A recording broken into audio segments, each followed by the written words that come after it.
This episode of RPMMO Radio is brought to you by all our amazing and generous Patreon donors. Visit us at patreon.com/RPMMO Radio to help support the show. It is also brought to you by... Hi, this is Sean Connery here with a message from the real world. Everyone's always telling you to open up, talk about your feelings. That's what they want you to think, that what you think and feel matters to those around you. You've been told this by your family, your school teachers. Every episode of Oprah and Dr. Phil or whatever brain-dead drivel taking their place these days. On behalf of the real world, though, and those of us that live in it, I'm here to tell you the naked, honest truth. No one cares. That's right. Just like you don't care about other people's problems, they don't really care about yours. They don't care about your Pokemon collection, your thoughts on the last episode of Game of Thrones, or how many carrot sticks you can put in your mouth at one time without choking. But most importantly, they can't care to find out what made up motivations your characters have. No one wants to hear it. They don't need a sentence or a paragraph. All they want is to pretend not to be their loser selves and get away from the drudgery of our mundane existence and their lives for only a few hours. After all, they aren't me, and they have to have something to keep them from a razor blade and a nice warm bath at night. So I'm Sean Connery saying, we don't care because we just don't.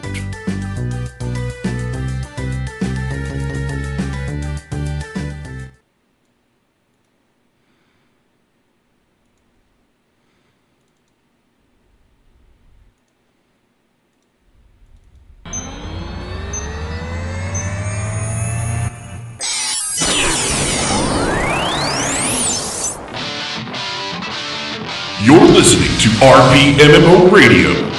Does internet porn know you're cheating on it? Where entertainment and roleplay in MMORPGs have little hybrid mutant babies. Make a note of this. Dishonor on you, dishonor on your cow, dishonor on your whole family. And now, here's your hosts, Ashen Phoenix, Civ, Jazz, Strafe, and Yunfei. Everybody off. We need to go on a quick adventure. Hello, role players! Welcome to RPMMO Radio, episode 88. Don't use your words. Of course, I'm one of your hosts, Ashen Phoenix, and with me tonight is the crew, Jazz, Sib, Yunfei. Strafe will hopefully be along later. He is, as of right this moment, not doing crack cocaine. He is definitely not doing crack cocaine. Definitely not. No, he is not. I am emphasizing that because he is not doing crack cocaine. Mm-hmm. And Sib is on mute still. I'm here! Yeah, there you go. I decided to show up. All right, so how's everyone doing tonight? Everyone alive and breathing? Gastrointestinal problems. She's letting everyone know that she's here. Yep. Because my kids are ignoring her and let her outside, but didn't let her back in. So she's now at my screen door. Ours does this annoying trying to get thing my attention. where his tiny little chug nails like step on the metal easement, so it's just like this annoying, slightly audible scratching sound. Yeah, I'm talking about you, fat ass. Oh. Aw, be right back. He's not fat, he's round. With fat. He's He's like a... Yeah, come here, fatty. Come here. Let's see. Oh, my God. Oh, sweet Jesus. Look at this. Look at that. Look at all that man. That is a lot puppy cam. of man. For those on the camera, that is... For those on radio or on the podcast, I am actually not holding up what appears to be a sausage. It is, in fact, a living dog. that it looks just horrified right now.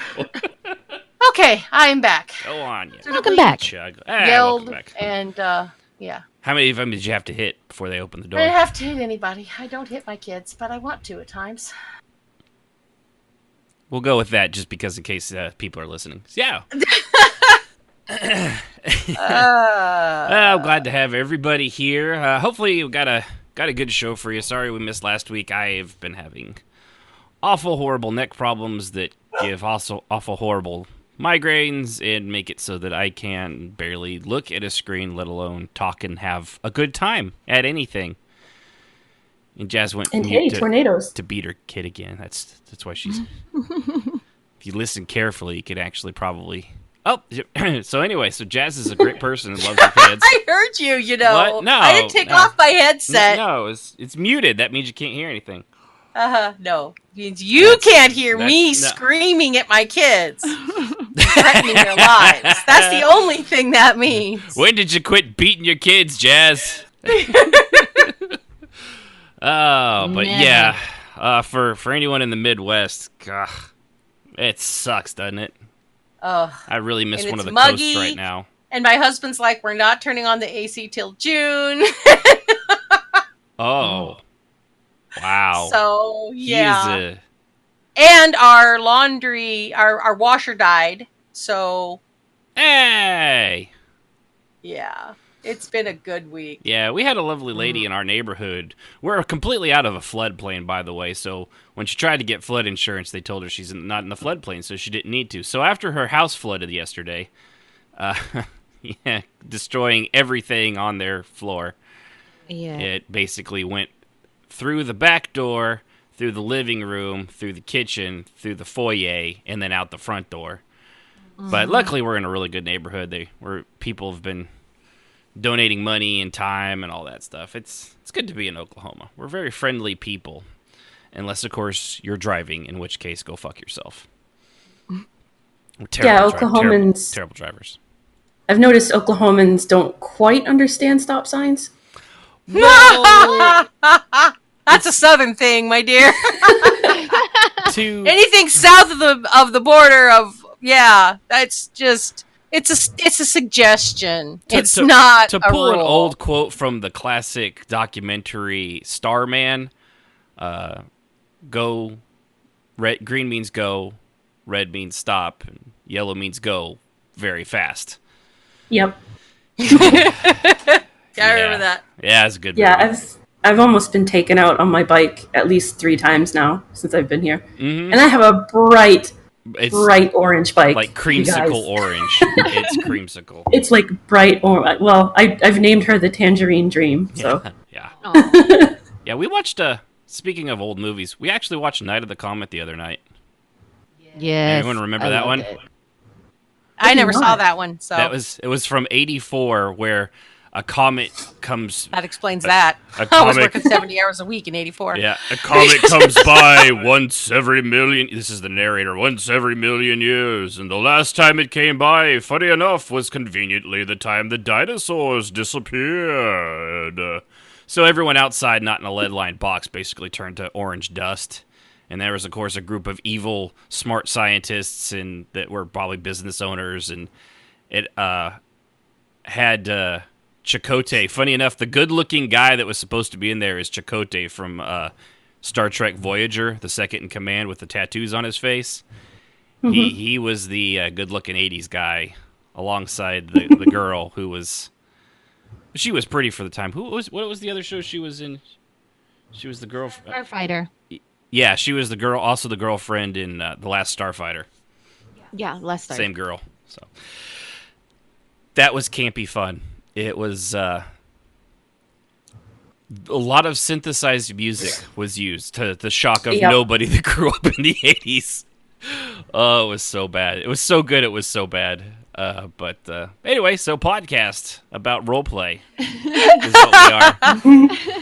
But we always like to catch up. So anyway, I know I've done a little roleplay lately. I know Jazz has. Yep. Jazz Hands has. Yay. Jazz Hands and we had a bit of a disagreement, didn't we, Jazz? Yes, we did. Right, the part where you were completely wrong. Now I could set this up. I could set this up in a way that would do it from the beginning, but I'm gonna, because it never happens on the show, I'm gonna let you explain it first. Oh, great. So I'll let you. I'm just an innocent bystander. I'll let you do all the setup and explain how you think. No, the I'm force not works. getting. No, we agreed we were not going to rehash this. No. We were just going to talk about how we disagreed. Right. No, but to understand the disagreement, and we'll let the listeners decide who is more right. But we'll go over. We'll go over it. So you just tell them how you thought the force works, or think the force works. Not rehashing this. I didn't even come prepared. I barely even remember it really. Oh, but okay. So I then did I'll do spend it. some time that week talking to a couple of people, and I read parts of a book that a guy wrote about how the force and physics work together. It was a very interesting thing. I'm a geek about that stuff, so it's a lot of fun for me. Mm-hmm. I also had a friend of mine who is a scientist explain it to me what would be a better way to explain it. See, that's what I was honestly wondering, is if maybe we were saying the same thing, but you were saying it in a way I was not getting. Well, I mean, that may be true. I don't know. You want me to tell you what what it sounded like you were saying to me? Okay. Okay, so now understand the premise of this came about because someone was doing that stupid thing where they use the Salamiri. And I understand the guy knows the lore, but just for my background real quick, I've seen all of it. I've seen it all. Literally. I've seen every Star Wars. The only thing I think I haven't seen so far is part of Rebels, and that's because it is damn near impossible to find streaming without wanting to pay like $30 for half a season because they've done it so stupid. I'm hoping Disney Plus lets us finish watching that one out. But other than that, I've read pretty much all the books, even the young adult books. So over 100 books under my belt, hundreds of hours of television. I mean, I got Star Wars in my kitchen. It's part of the house. When we sell the house, someone will be buying Star Wars. So that's just a little bit of my background. But since someone was using the Salamiri, which, for those that don't know, they're little rat things that have a 10-meter lizard. They're I know what they are. They're like little lizard rats. And they are stupid looking, and they were done by Timothy Zahn during the first Thrawn trilogy. I actually don't think they are currently actually exist yet. As far as I know, since their legacy, none of the Salamiri actually exist in the new canon, but given that Old Republic was from before the legacy stuff, that's why I don't worry about it too much. See? I got leeway. But they make a 10-meter diameter bubble of force.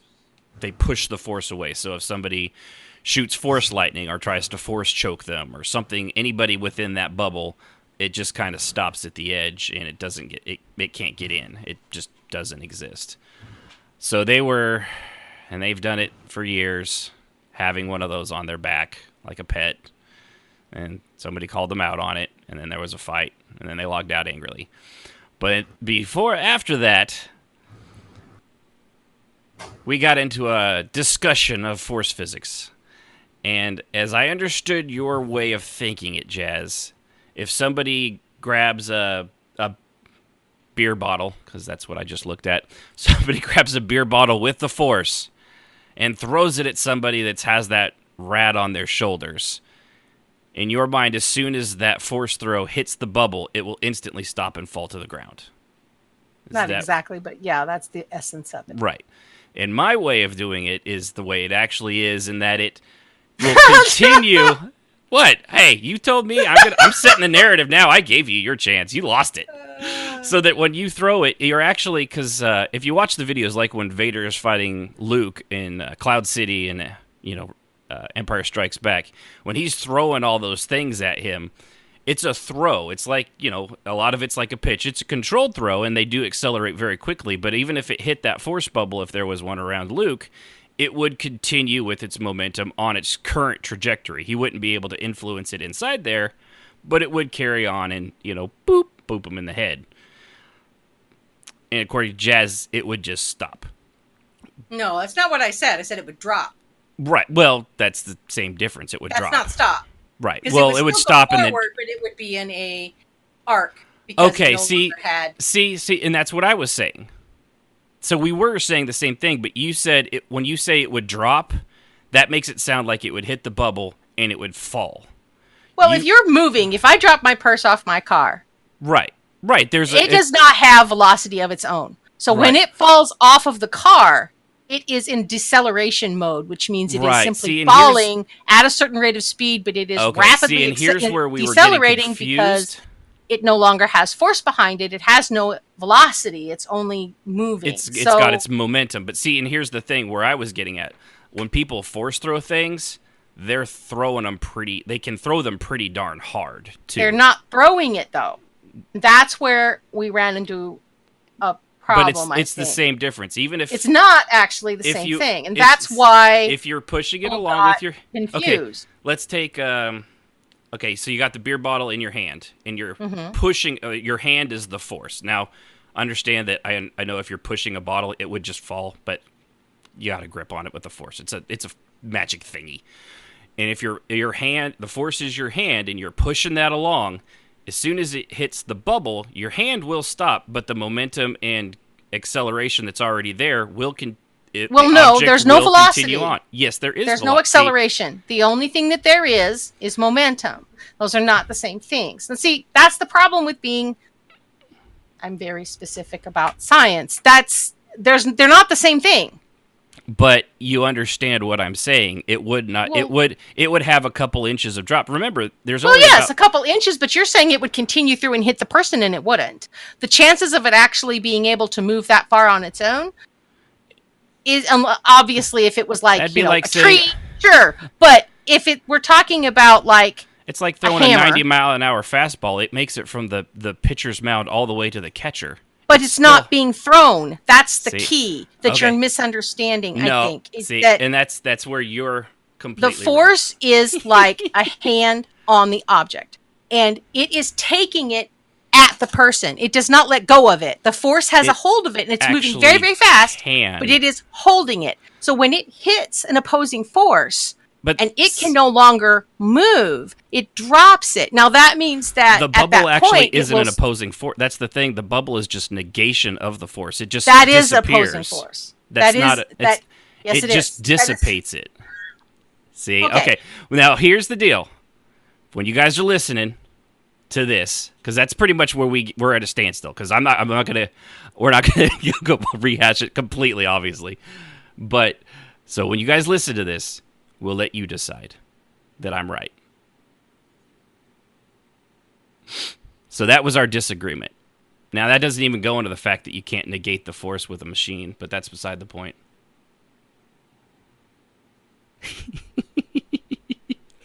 So, but all you Star Wars geeks out there. You actually can.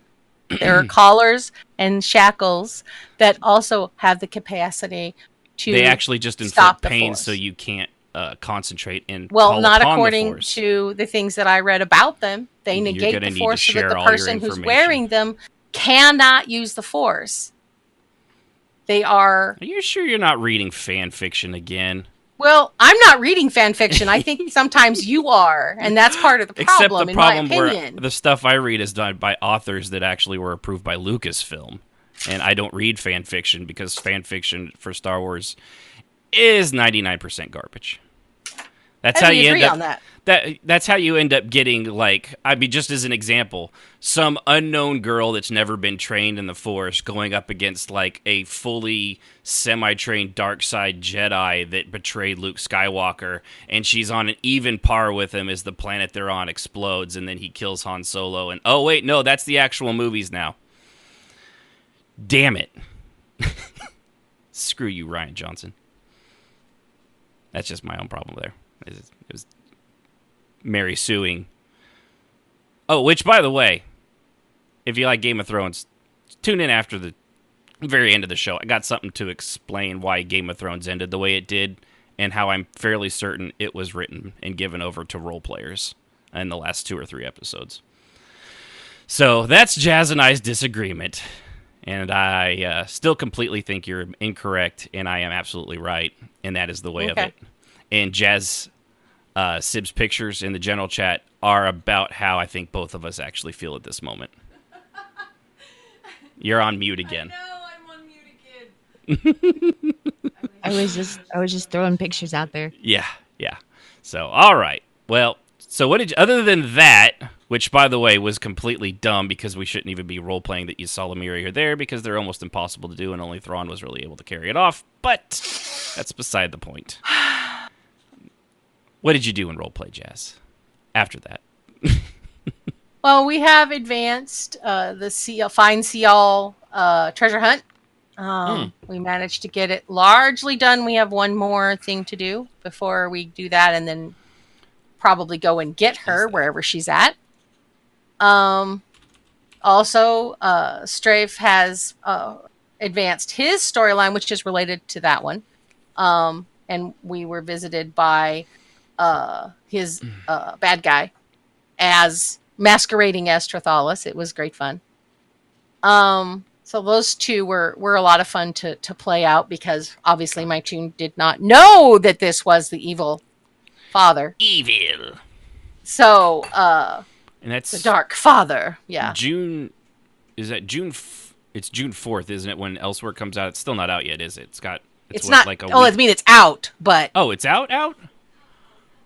Well, for early release, yeah. Oh, okay, yeah. It comes out for everyone else here in a little bit. On June 4th, yeah. Okay, yeah, that's what I was looking at because I'm a little behind. I thought I saw pretty much anybody that bought it pre-ordered it, yeah. Yeah.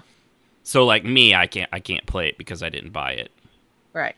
I don't get, why did they do that? I mean, if I bought it right now, I'd still be able to go in there and play it. Yes. So why are you saying the release date is June 4th? Why did they do that? What? It's just like to entice people to feel special because they get to play it before everybody else. It's even though everybody else is actually playing it, as long as they buy it, they buy it. It's completely retarded. It's a dumb thing. It's a sales ploy. They do it. Yeah, I know. It's psychological. They do it with phones. They do it with toys. They do it with lots of games. It's so frustrating. It's just a ploy, and people fall for it because they want to feel special. I think the only people that it actually does apply for are the poor console MMO players because they always get something like, hey, this thing we released on PC, 2 months from now, you'll be playing it too, Xbox and PlayStation. Yeah, they're all very bitter about that. They're always so far behind. If you're playing on one of those, I feel although I have a feeling not a lot of role players probably role play on a console because you'd have to also have the keyboard, and it's very uncomfortable for me to not have this keyboard in my lap.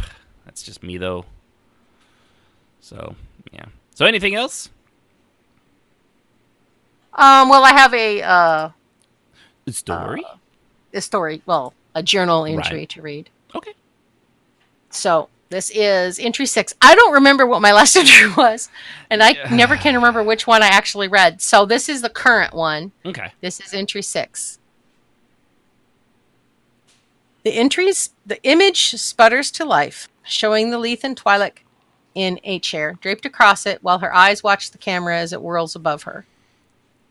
Finally got that damn thing to work. Good job, Arthazel. She chuckles, eyes on the camera, leaning her head back against the chair with one leg draped over the arm and the other dangling off the seat. She is wearing nearly nothing, a simple shift that is somewhat see-through and functioning as a robe. It clings to her obviously damp form, and the light around her glints off her obviously still damp skin. I worked out for hours and then took a long, hot shower. Been traveling for a bit, headed to meet a contact. Arthasol has kept himself busy puttering around in his quarters and inspecting the engine. He's fascinated with the alterations to it. The job to kill the Lord went well, although other than a bump for Riley, who did get hurt. Sajadi had called for them to go, and she didn't. I'm not sure what happened, and it doesn't really matter. She was repaired and doing fine now. Sajadi stated that Riley had given her some kind of tech to use, but she had no idea what it was and was far more content with her own. I suppose she assumed the girl had her own use of the same tech, which apparently she did not. Sajadi returned to the shadows, and we have a guest in the stronghold until he is ready to return to his life. Exhales, looking vaguely irritated, eyes drifting back to the camera. My surgery went well. The malfunctioning bits of tech in my head and Leiku were removed. There are more, but everyone wishes to wait for their removal until I am fully healed. I spent the night in Kolto and take the injections still, but I do feel great. Better than great, honestly. Her head turns as footsteps are heard, and then an intake of breath and a quick retreat. She chuckles. Arthasol just walked in. I suppose I should go put something on. She grins and rises. Be right back. The screen goes blank and then pops back up with Kariv in her armor standing on the bridge, her eyes out the window and hand on the chair. This armor still feels amazing. It cleans up easily and helps me channel my power somehow. I will have to ask my mentor about it next time, I suppose. Apparently, I nearly died in the process of removing the junk out of my head. Raish gave me a fair portion of his life force to stabilize me and is still recovering from that. Him and my daughter have been working out, walking in the desert together as he teaches her. She's a brilliant child and fun to teach, something he and I can agree on. She sighs, fiddling with the clasp, her eyes on nothing and out of focus as she ignores the camera. She and I work out in the mornings with Raish. She resents it, but she must learn that it is necessary to channel her power. She's looking so much older than she is. It's hard for me to remember she's only 6. She turns 7 in a few weeks and looks like an adolescent. Scans read hormonal advancement, and she's definitely in puberty. Like me, she will mature early. Her rages are stunning, but Raish handles them amazingly well.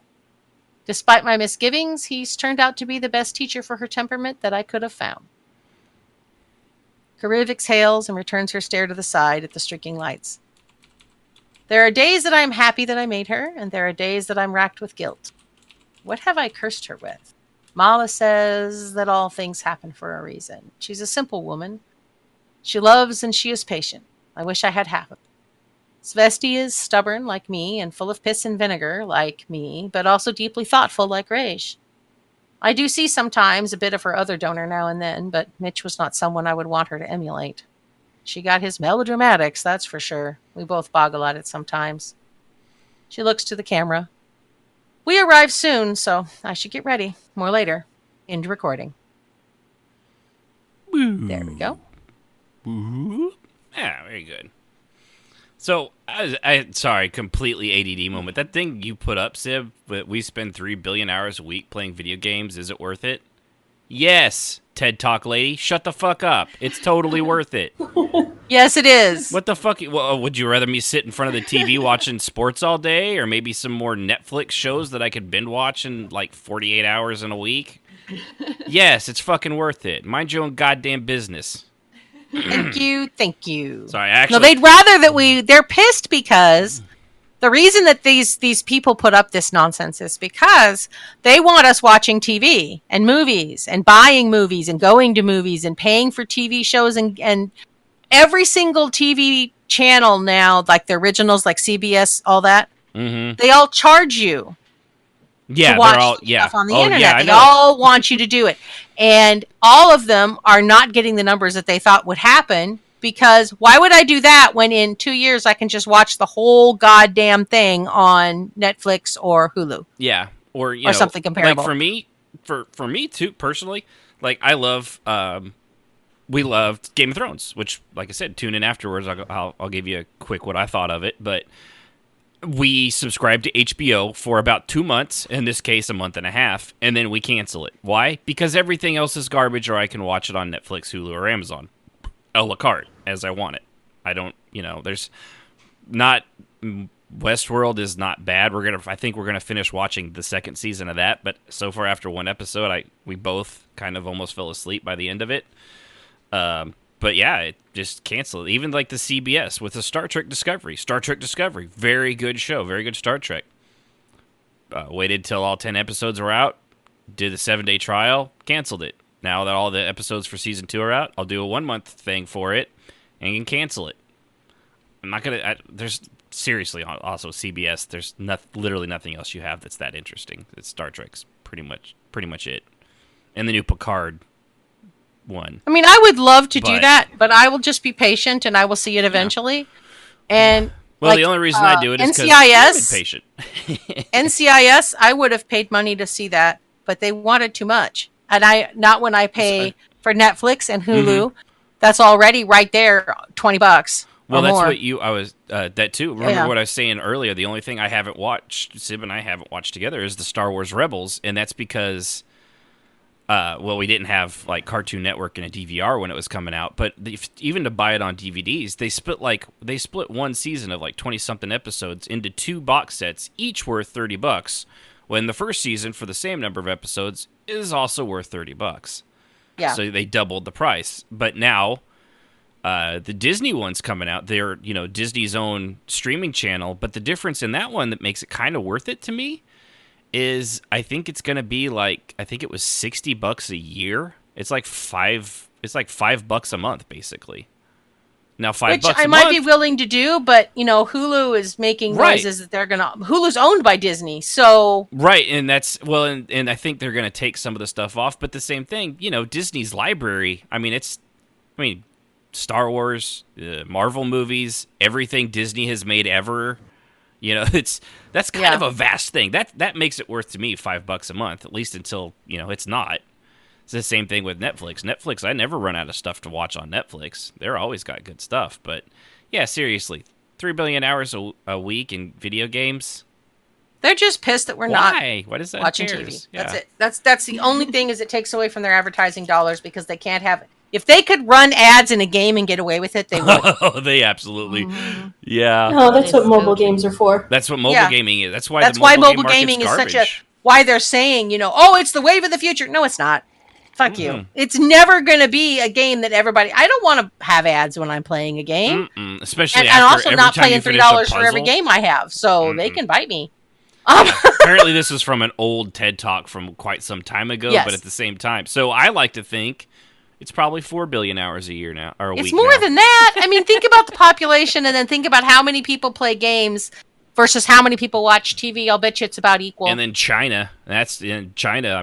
We watched it. If you're worldwide, that's dumb. Yeah. Well, when we put, we were watching a video on the craziest things that have happened to Chinese gamers, in their gamer cafes and internet cafes. The guy that was at his seat for over 90 hours, and when he tried to get up, his legs didn't work anymore. There was a guy that fought with his wife, and he went and stayed 96 hours in an internet cafe and went temporarily blind, staring at the screen for that long. There was one guy that actually literally put his head through a monitor, and it got stuck because I don't know if you know what a monitor is made of, but it's a lot of glass and hardware. Yeah. And the crown of his head got stuck. He hit it so hard because he was so pissed. I like to think that what did he think would happen, though? I don't think he was thinking at that moment. I've been mad in game. I've slammed my fist down and getting frustrated doing a multiplayer game of like Mortal Kombat. But I've never thought, what I should do? Yeah, I'm going to stick my cranium through that thing in front of me that lets me have all the fun. Never been smash my melon into a monitor. No. No, me neither. But, however, our kids, Jazz. Well, I have holes. My son has holes in the walls. I know. From his bullshit. I'm gonna post pictures of them. It's ridiculous. He's kicked holes in his walls, both in his bedroom and in his office.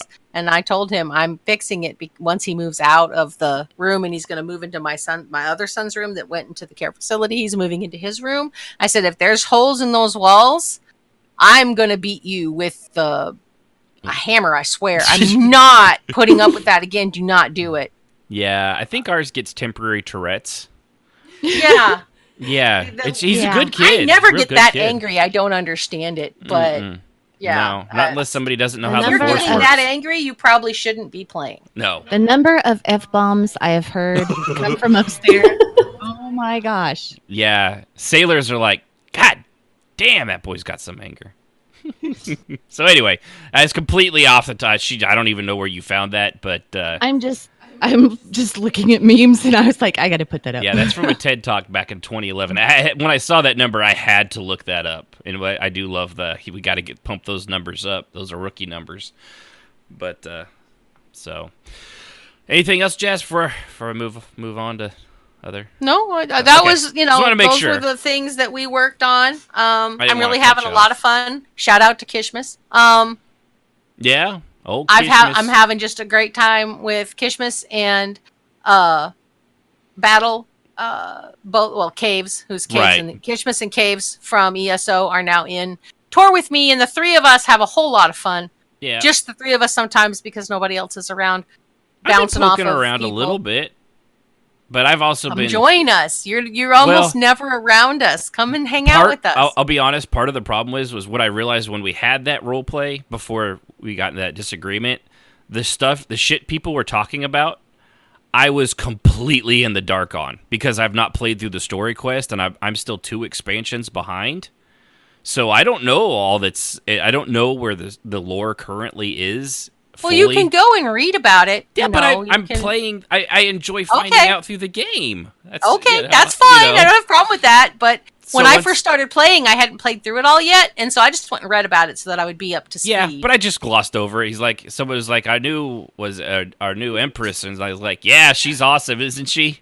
She's pretty hot with her dark side thingies and her, crackling and her. She got a great cackle. I love her cackle.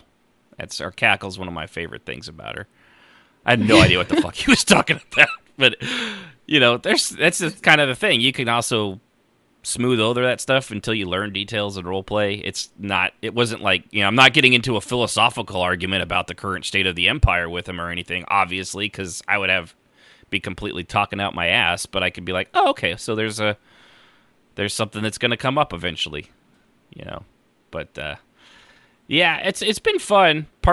Seeing parts of it remind me why I also hate Star Wars roleplay, because I do enjoy Star Wars so much, and then when people take incredible liberties, it drives me out. I'm not even talking about you. I'm not even talking about you. Just some of the, like this, just the stuff I've seen, like in Fleet, or it makes my skin twitch and crawl, and I have a hard time. I have a hard time letting it go.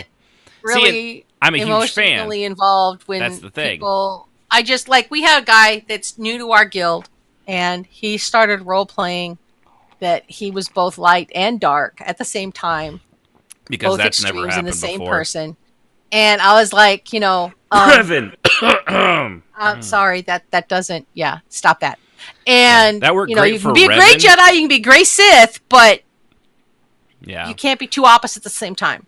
He's trying to be Revan. Revan was the only character in the lore that did both, and literally, he's almost the only character. And in the stuff that he had to go through, there was a literal mind wipe involved in it. I mean, the Jedi completely wiped his mind, and I mean, that's the whole Old Republic original video games for the Old Republic was all about that.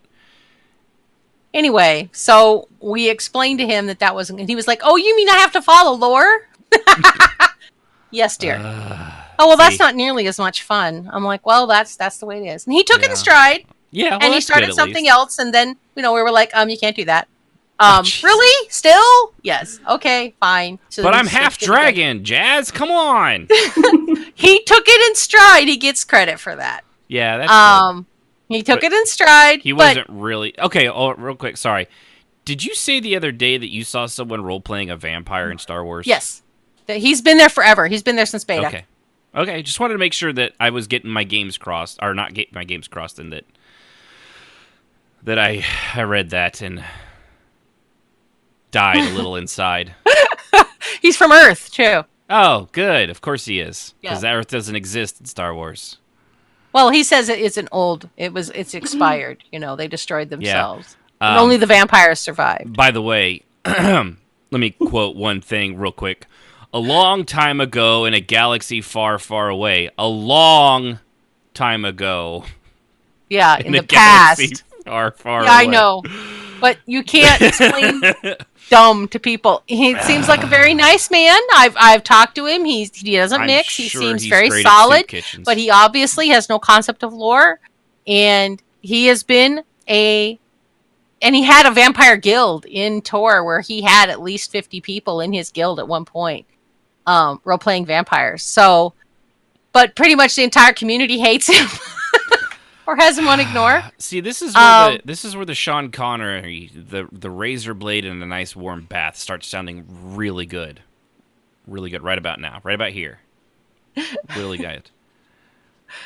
I just don't RP with him, you know. Well, no. But I don't. Mm-hmm. He's walked up to my character before and talked to her, and he alludes to being a vampire constantly, you know. Fangs slips out from his lips and things like that. So, if you didn't know that about him, then how would you know? I mean, if he didn't say it every 5 seconds. Yeah. My right eye flares. Yeah. Not to offend a whole bunch of people, but vampires in role-playing games are kind of like vegans in real life. And CrossFit vegans at that. They will let you know within the first 2 sentences of meeting you. Or I've actually found there's a new kind of vegan out there I found on the internet. It's the people that never watched a single episode of Game of Thrones, and they have to tell you in every fucking comment section on Facebook about an article on Game of Thrones that for whatever reason that they've never watched, they still felt compelled to click on and then let everybody know they've never watched a single episode of Game of Thrones. They're just bored. They're the vegans of Game of Thrones. Just saying. You're not wrong. I mean, every vampire I've ever known, with a few exceptions, Tilder, but he didn't have to hide. But there's been a couple I can't even think of. But Tilder's the best one, really. Longest. Well, and he was the best primarily because he managed to hold it out on the longest and keep it at that level the entire time. He never went into the sparkly, I have to show you I'm a vampire and thing. You didn't find out. If you found out he was a vampire in private, it meant he was going to kill you. Yeah. or you were serious, or you were on his level and about to fight. Right, or you were his equal. I mean, one or the other. If like when Vaca knew, because they knew each other in the past, and so when she remembered her past, she remembered him, and she realized who he was, and that was funny. It was a funny moment. But most people didn't realize, and he doesn't roleplay being, other than he'll be like, when somebody's like, "Hey, you want to help me with this fire?" and he says, "I'll pass." Why? I am easily warmed. Yeah. He said that one time with a straight face. Easily warmed. It was hilarious. I'm easily warmed. And just to drag this conversation down another level of hell, speaking of the sparkly vampire, Robert Pattinson, say hello to your new Batman, everybody. Yeah, I saw that. Yeah. Who knows? He might be great. He might be terrible. Just like Ben Affleck. Or George Clooney. Or Val Kilmer. Or Jared Leto as the Joker. I thought they all looked pretty good. So they looked good. Of course, to be fair, the Clooney one, I always felt so bad for the Clooney one because that director did not give a shit and he didn't even want to direct the movie. Was that the nipple suit? That was the nipple suit one. That was the that kind of freaked me out a little. But I think somewhere in the past, I think someone has deeply hurt and abused DC Comics that they keep doing these kinds of things. I don't know if it's like emotional abuse or physical, but I really hope that DC Comics gets some help and the help they desperately need to stop this self-hurt. It's just sad. I mean, they've got Aquaman and Wonder Woman and Shazam, were the only good movies, and they keep having to redo their cinematic universe, and it's just bad. I feel bad for them. It's bad. It's all bad. Robert Pattinson sucks. So, all right. I feel, I want DC's comic. I want to have a good Superman and Batman universe. It'd be awesome, but they're just so bad. So anyway, so bad. So anybody else do anything video game or roleplay wise this week or last 2 weeks since we were off an extra week? Anybody else? No, we've had trouble with power. Yeah, so I haven't been on several nights. I think last night was the first time I was able to log on anything. Yeah, we've had to keep our computers off. That roleplay I had with you, Jazz, was like all the time I've had. Mm-hmm. Oh, okay.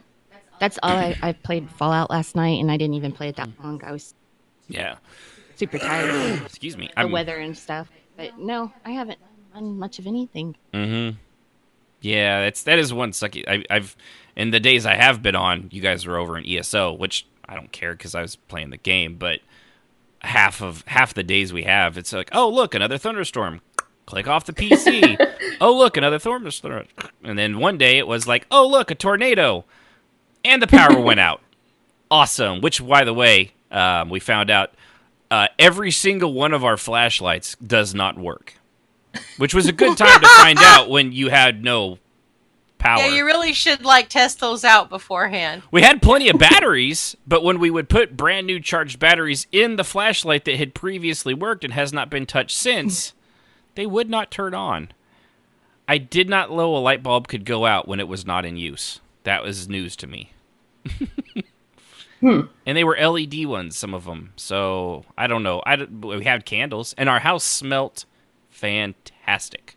It was very nice. It was very nice. We don't usually light our candles until apparently all the power goes out, and we find out we are very boring people as we're all sitting in the living room on our phones going, God, I hope this thing doesn't die. I don't want to have to talk. I'm looking around, there's Sib and our boy, and I'm like, oh, God, if we have to talk to each other, we are so screwed.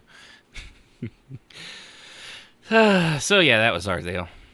But I will say, I have to say, Jazz, because I think you've played through the thing on Star Wars, haven't you? Yes, I have. Yeah, it's actually. I mean, I'm not through the Knights of the Fallen Empire expansion yet.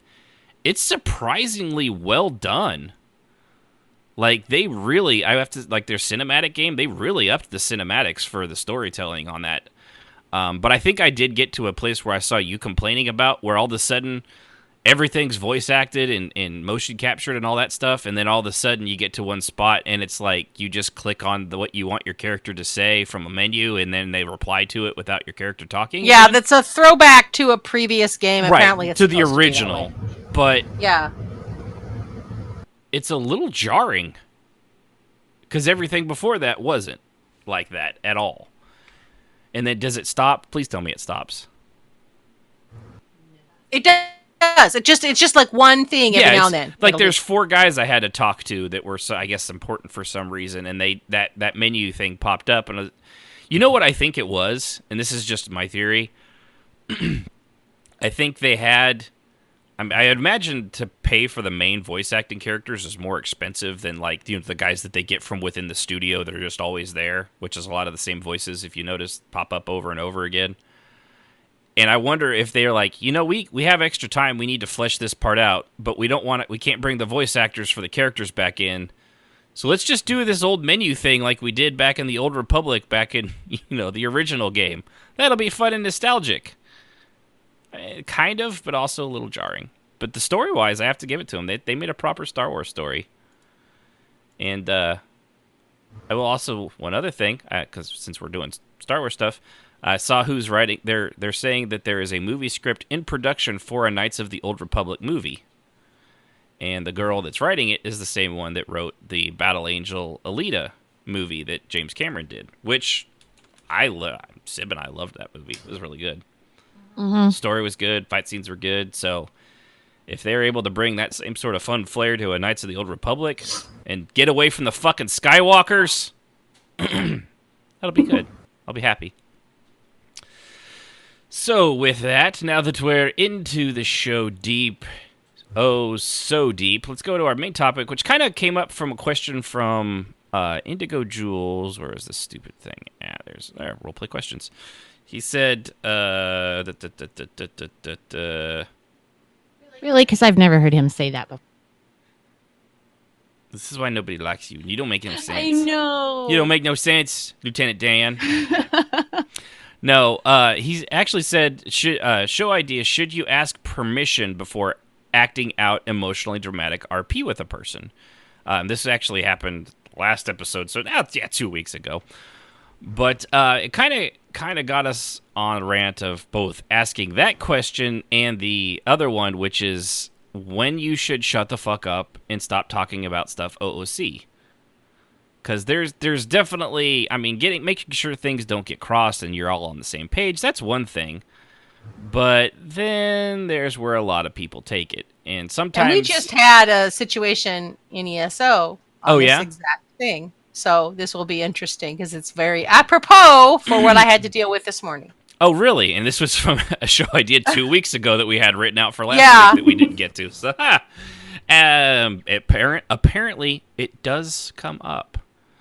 So we have brushed against this a time or two. Usually, we brush against it quite violently because I know it's a pet peeve of mine, of Jazz's, and I'm pretty sure anybody that gets stuck with one of these people, it's kind of like being stuck with a close face talker that gets within your personal space at work every time they have to tell you a story about their life that you actually really don't care about, but you can't get away without being rude, and then you have to work with this person every day, probably for the rest of your life, or until they die. So, or it's like someone letting you borrow a book, handing it to you, and while the book is in your hand, telling you all about the book. That's actually very good. Yeah. Oh, and by the way, Darth Vader is Luke's daddy. And he wears black leather. Oh my god, spoilers. Snape kills Dumbledore. Spoilers. Game of Thrones wasn't worth it in the end. Spoilers. All right, roleplay. But okay. So yeah, we violently brushed up against this because it is a pet peeve of many It is people. a pet peeve, primarily when not only do they expect you to ask them permission for everything that you do, but they also want to spend intels lots of time explaining the reasons for every little fucking thing that they do, and it literally drives me insane. And it talks short trip, granted, but it's just I just want and I because I'm a nice person, I don't want to be rude. Shut up. Shut up. I got bullshit I try stuck to in be my a nice throat. person. How about that? Is that there better? You go. That's better. That's better. That's believable. I try to be a nice person and not be rude. You know, like my husband, for example, will come into my room and he'll be like, I want to show you this song. And then he spends the next 15 minutes, not as much anymore, but when we first got together, explaining the first time that he heard the song and how it made him feel and where it comes from and what it's mimicking. And another artist that he really loves that did this song first that was so much better. And this is why, yes, while my brain is slowly melting and falling down the back of my skull. I love him. I love and I'm him. trying very hard to look interested. And he eventually picked up on my expressions, unfortunately. And after we'd been together for about a year, one day he just stopped talking and I looked at him and he went, "You don't give a rat's ass, do you?" No, not really. Then why didn't you tell me that? I said, I didn't want to hurt your feelings. It's like listening to your kids talk about Pokemon and Yu-Gi-Oh cards. Or Fortnite. And so now he'll come in and he'll show me the song or whatever, and he'll say, and really short story, and he'll tell it to me, and he goes, "See, that wasn't horrible." I said, "No, it wasn't. Now can I watch this?" Thanks. And I watch it halfway through. I get the gist of it. I'm like, "Can I stop?" No, you have to watch it all the way through. Okay. There's a great line in Cowboy Bebop when one of the characters is going through her complete life story, and one of the other characters, Spike Siegel, is listening, and she's like, "You listened to that whole thing." "Yeah, but your story needs editing." Yes. But yeah, and so it comes kind of ask your people that asking for permission in roleplay, which there is a place for that for certain things. You definitely should do that, but also importantly is when not to ask for permission in roleplay. And also giving the life story and spoiling the book before the roleplay even begins. And I'm sorry, I keep burping into the mic slightly, but I'm trying to hold it back. That's what I get for having carbonated beverages on the show. All right, so moving on. So here are a couple things that I think are probably good to ask for permission in roleplay. Kind of an important one, being related to another character. Oh, please. Nobody, I mean, you would be surprised how many people are like, "Oh, and I'm Vaca's cousin." What? No, you're not. I can't believe people do that. I'm your daddy. Wait, no. I had a guy. I no lie. I had a guy way back appear in the guild hall and was RPing, and I knew him because I had role played with him on another character. And he told me, "This is one of my alts." You know, he sent me a tell so I would know, because in EQ you couldn't tell. Right. I mean, there was ESO. no way to know. Yeah. And I was like, "Oh, hi," and he was like, So let's role play. And I'm like, okay. And then he's like, and I'm your father. Who is your daddy and what does he do? And it was so funny because the minute he said that, now you remember the Vakar story, he has been a guild enemy more than once. Yeah. And has attacked the guild. So the minute he said, and as your father, I just wanted to check up on you. And like 2 people grabbed him and they like threw him under the ground. Yeah. It's like, you realize you're the bad guy in this scenario. You don't know the lore. Wait, why are you doing this? And to his credit, he did go along with it at first, but he was like, and they were like, can I just cut his head off, please, please, please? And he's like, wait! Why are you doing this? I'm like, dude. You probably should have asked. Vaka's father is a villain in our guild. Oh, I didn't realize that. Maybe you might have wanted to ask that first. She has what we call daddy issues. Very bad daddy issues. They want each other dead. Yes. They actively try to kill each other for 10 years of roleplay. Yeah. So, being related to people, even peripherally, like even cousins. I'm your cousin's brother's wife. No, you're not. I'm your brother's sister's cousin's former roommate. But people do that. They want to be connected to you, and rather than ask you, which I have no problem with. I had a guy say, I really want to be related to Vaka. How can that work out? And I explained, and I said, this is the way it would work. If you don't want to be a special duper thing that we are, then you can just be someone who married someone that was related to Vaka, and that's fine. Or someone that was adopted into the family, because Lord knows the woman has like 300 children she's adopted. So you can just be one of those. And he was like, okay, but they have to ask. Yeah. Well, and there's there's a lot of people that are like you too. That yours is kind of the more the merrier. You're like the Mormon of roleplay family. I mean, there's just the more the merrier. We're gonna have funeral potatoes when someone dies. It's awesome. But me personally, I hate being related to people, and I've had several people ask me, "Can I be related to you?" And I say, "Yeah, no." And they're like, well, why not? I said, because his family's all dead. He's the only survivor of the line, and there's nobody. Well, what if somebody? No, they didn't. They were all buried alive. Yeah. Okay. So what if they married? Yeah. Unfortunately, on the day of the wedding, the food was poisoned, and they all got jaundice. He really does do this, by the way. He has had these conversations with people, because I've had them tell me he was very rude and showed me screenshots, and all I could do was almost pee myself laughing because of the way he was talking to these people, and they were too stupid to understand what he was trying to do. It was just hilarious. I'm polite the first time, and I give it no. My character doesn't have any relatives, and unfortunately, he can't be related to them. And I control that narrative because it's my character. Yeah. So, and you can barely be in a relationship with his character. Yes, even when you're married to him. Yeah, even when you're married to him. Yeah, it's no picnic, that's for sure. That's right. Yeah. I like making connections with people, but I don't know. I learned from Vaka that I didn't ever want to do that again. So, and you're still better about it than I am. Yes, because I allow people to be like, maybe we knew each other 10 years ago, and that's fine. I have no problem with connections in history. Knowing people is one thing. It's but the relative Strafe thing and that stops me.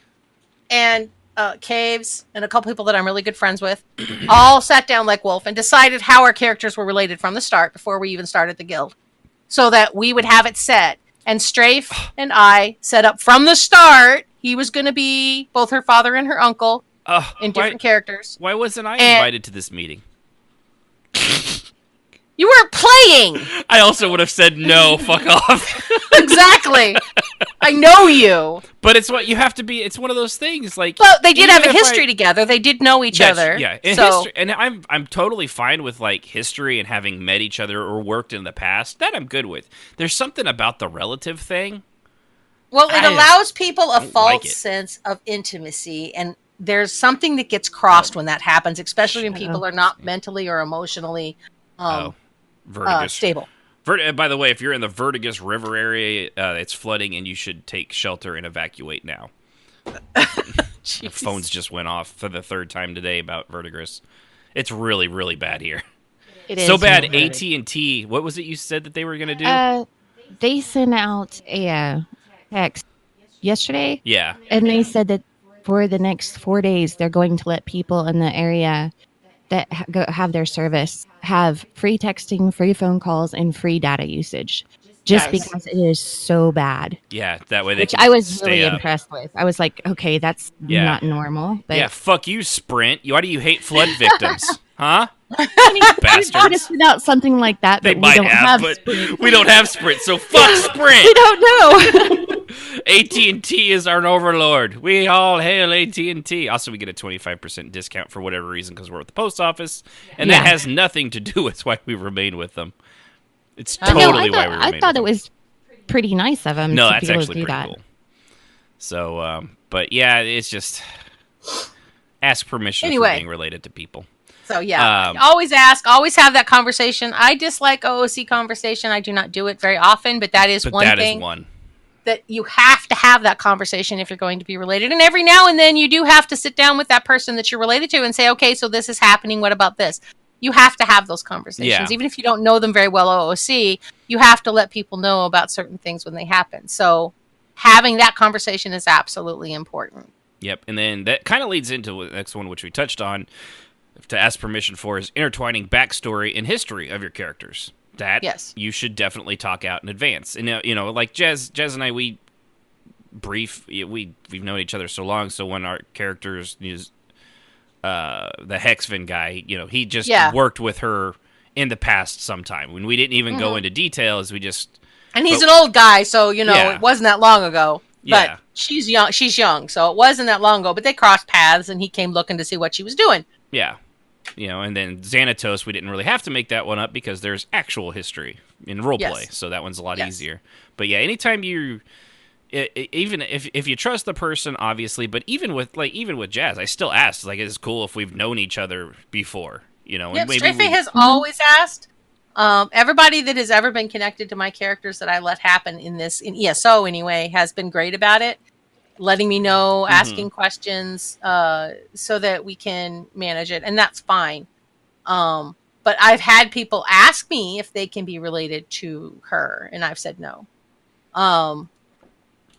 History's fine, relation is not. I've learned the hard way from Vaca that it superficially connects you on a level of intimacy that people then misunderstand.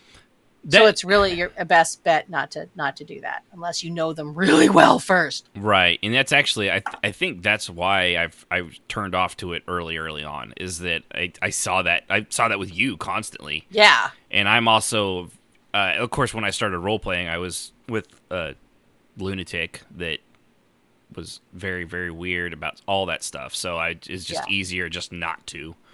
And even with Sib, that's unfortunately carried over. I think we've told the story the first time I got her to roleplay. I was like, my character's single. She's like, okay. Yeah, and then, until somebody asked if I wanted to be in a relationship with their character, and then he's like, no. And then the neurosis came in. It's like, and then I was like, nope. I realized at that moment, this is a hangover from my previous marriage, and I need to get over it because this one I love, and she's role playing, and she's awesome. So yeah, we can be connected. And I don't know, it was one of those weird hangover things that I just I wasn't like hung over. Happens. Yeah, holdover. Thank you. God, I knew what I meant. I will say Shafay is super good at asking because I know whenever I've been gone from ESO for a time now, and our characters had been in a relationship after Ashton was okay, and yeah, I'm okay with it now as long as I know the guy. That came up that he wanted to put in the story, and he actually asked me, and I had told him already. You have my complete permission to do whatever you want to with my character. Just do not kill her. That's all I ask. And he still will come and ask me. And I'm like, you don't have to, but it's really nice that he does. Yeah. So her character has no arms and legs now, but she's still alive. She's also part clockwork machine. She's like Robo-Volley. No. Next level. He wouldn't do that. Probably like that. Probably like, yeah. Freeze, punk. But it is nice to get just asked. Yeah. Even though it's super easy. And yeah, it can be a little nerve-wracking at times, but there are just some assumptions you should not make. And another good time to ask permission for, and chat back and forth is RP duels, and that comes more. Oh God, yes, have that conversation. Yeah, we skipped that conversation in a recent role play, and it ended up being all right. It was now funny, be fair. I didn't skip it. Originally, there wasn't going to be conflict, so there you go. And also, because I asked him, and he was like, "Oh no, you're just going to go here. We're going to have a brief confrontation. It's going to be over." I'm like, "So there's no because you know how badly." Right. That's why when I found there was conflict, I'm like, I would have warned you guys if I had. Yeah, this wasn't supposed to. And then all of a sudden, the day of the thing, he was like, "Oh, by the way, we're going to have to start rolling." What? Yeah. So his people didn't know either because he had told them it was just going to be a simple thing. And that's so weird too because he actually did, the guy that set this whole role play between two guilds up. That's why I was like, I think I said 50-50 shot that this gen sends in a retcon and in tears. Oh yeah. But he set it up and he helped keep it going really well like a pro. Yes, because some of them didn't take losing their roles well. Are you away from your mic? Some of them didn't take losing their roles really well, and it got briefly one of tense. them really didn't. Yeah, two of them did not appreciate losing their roles. They apparently felt that rolling's great as long as you win. That's not how that works. Not to mention, just like right off the bat, Jazz. The first thing Jazz did because thankfully in Star Wars, like most games, you can actually do /roll. ESO, I'm looking at you still. But she just did /roll, which does an automatic 1 to 100, and they're like, "LOL, why are you doing 100? Oh my god, we can't figure this out. Oh my god, we do 20." It's like, all right, well, you could just say like we do a D20, and so then she re-rolled as a 20, and then still beat them, so it didn't really matter. Wait, they couldn't figure out how to count? I guess in their role play, they are just so you know how some people get, they're so dead set in their way. So in all their combat for their guild, they just do 1d20 or just roll through 20. And they thought that they were just going to roll once, and it was going to be decided who won the conflict. And is that what they thought? Yes, and I poked him, and I was like, "Wait a minute, what?" And he went, no, we're not doing that. Hold on. And so he talked to his guild, and he let them know that that's not what because there were certain things that the guy set this up. He wanted to get away from this guild for right, and they thought, I think he had not completely explained that he was going to get away. At least that's not on us. Which is, again... He had originally said we were going to kill him. Uh-huh. And that was all this was going to be. Ambush, kill, run. Right. And then it turned into kidnap. And it turned into kidnap and rolls and fighting, and it was complicated. It went really well, and I don't want to... Once in case he's listening, it was a lot of fun. It was a lot of fun. But it was very confusing because people did not know what was going on. It's one of those things where having that conversation ahead of time would have been very helpful. And some of the people that were there really felt like they should be rolling with a +10 because they were whatever, and everyone there was a seasoned person. Right. Yeah, because I was on my character. I was like, I finally brought Xanatos out, which is my Sith Lord guy, and he's very good and been around a long time. And even though he started out with a blaster because it was supposed to be like a stun thingy, and right, they were going to use the stun so we wouldn't accidentally kill anyone. Yeah.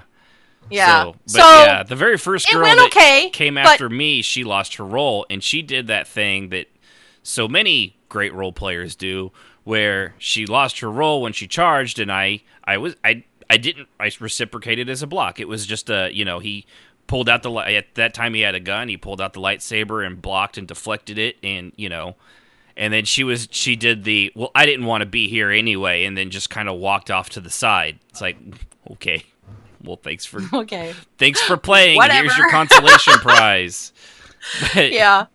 But that is a perfect example of why you should have that conversation and have it set up ahead of time so that you are ready to go. And and again, this one actually, surprisingly, it ended okay. I actually did end up having a good time. It was fun. Of course, I only lost one roll, and that was against another defense, so it actually didn't do anything to me, and I never took a single hit. So, of course, I had a good time. My rolls were awesome. For a change. It's a lot easier to have fun when everything goes your way, but I did go into it with we're outnumbered. It is kind of an ambush situation, and it can go bad, and we're not even supposed to really win, so getting,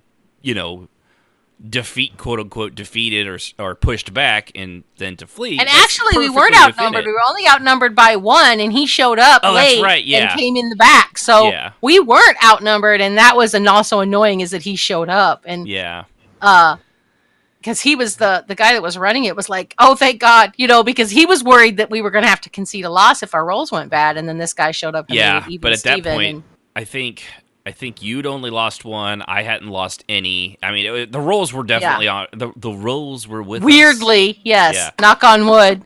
But it went well. But it could have gone smoother had he just been a little bit more forthcoming with exactly what it was he was. I just don't think he planned it very well. He's new. He's young. Yeah. And he got excited, and everything changed at the last minute, and he just kind of punted. It developed, which is fine when there's 3 of you. When there's 10. People involved, it gets a little different, a little hostile, yeah, especially when one side loses and they don't do that very well. So anyway, next one you should always ask about permission for is ERP age of consent. No, seriously, always. Don't do it with the underage. It's been a plague lately, apparently. It has, because more and more young people are role playing and they present themselves as being old enough, which is not your fault. But when they tell you that they're young, back the fuck off and go away. I used to ERP a lot, and we would be to the point where we needed to have that discussion because clothes were starting to come off, and I would say, pause. What do you mean? Just pause. Mm-hmm. How old are you? Seriously? How old are you? But are you over 18? No. How old are you? 17. Okay. I am not. I am much older than that. So I think we're going to fade to black at this point, and we'll just say something fun happened. Is that okay? Sure. Okay. Yeah. Now, it wasn't okay. They were pissed off because they wanted the ERP. Right. But I know it's legal in many states if it's over 16. I do not do that. Now, of course, there is a young man. I'm looking at you, Nylock. Mm-hmm. He lied, though. Blatantly lied to me, and so that is not my fault. And not for 1, 2. I think it was 3 years. Yeah, 3 years he lied to us. Yeah. He was 14 when he started with us. Yeah, so 4 years, yeah. But and he didn't role play with Silver Circle directly until he was 15. And also Jack Sorrell, I'm looking at you too. Both of whom were having big. I have to go. It's my birthday party. And I was like, oh, really? And he says, yeah, I'm 21. And I did the math. And I was like, oh, my God. You're what? And he was like, 28. Nice try. You're 21. That means you were 15 when we started role-playing. Yeah. Sorry. Oh, my God. I was so mad. But, yeah. Little shit. Little shits. But I always stop and ask people, even now, and I don't ERP anymore, but if it starts to get racy, I ask. Yeah, even flirty. And if they're under 18, it's like, we're done. Yeah. We can fade to black from here. We'll just say it happened. And that's done. Yes. All right. And the last one here is, well, actually, we just went over it, setting up inter-guild roleplay and plots. Just be... Yes. You gotta talk OSC out of that. Be honest. Have that conversation, please. Yeah. So, and now, also excuse me, got the hiccups again. Do keep in mind, the vast majority of these things actually do go away with the simple roleplay rule of attempt things, reaches for, not grabs hold of, tries to punch, not punches in the rectum, swings the weapon at, not cuts off arm like Jaime Skywalker Lannister, that kind of thing. You just attempts negate 90% of the big conflict that some people have in either people who touching are or like, punching or I fighting. expect you to ask permission. I did. I said attempts. Yeah. That is permission. Yeah, I don't need to go to Indigo Jewels. I mean, basical. Basical. Basical? I don't know. Are you okay? I have the best words, the amazing words. Believe drink, me, sweetie. I'm a little worried about you. I've had coffee. So much coffee. No. Mm-hmm. I think it's a cost between basic and basically. It's a cost between. It's a costly. A cost. I might be having a minor stroke. I have had a lot of neck pain, and the pressure builds up. Don't laugh about that. That's not funny, Ashton. it builds up in my spine, and I can feel it flood forward and give me a migraine. So, yeah, it's been bad. Yeah, it's been bad. But it just his original question is, asking permission to act out emotionally dramatic role play with a person. To be honest with you, I mean, if you're role playing, anything that might come of it, like if I've seen people like. Even if they don't write attempts, like pats them on the back and like, you didn't ask me permission.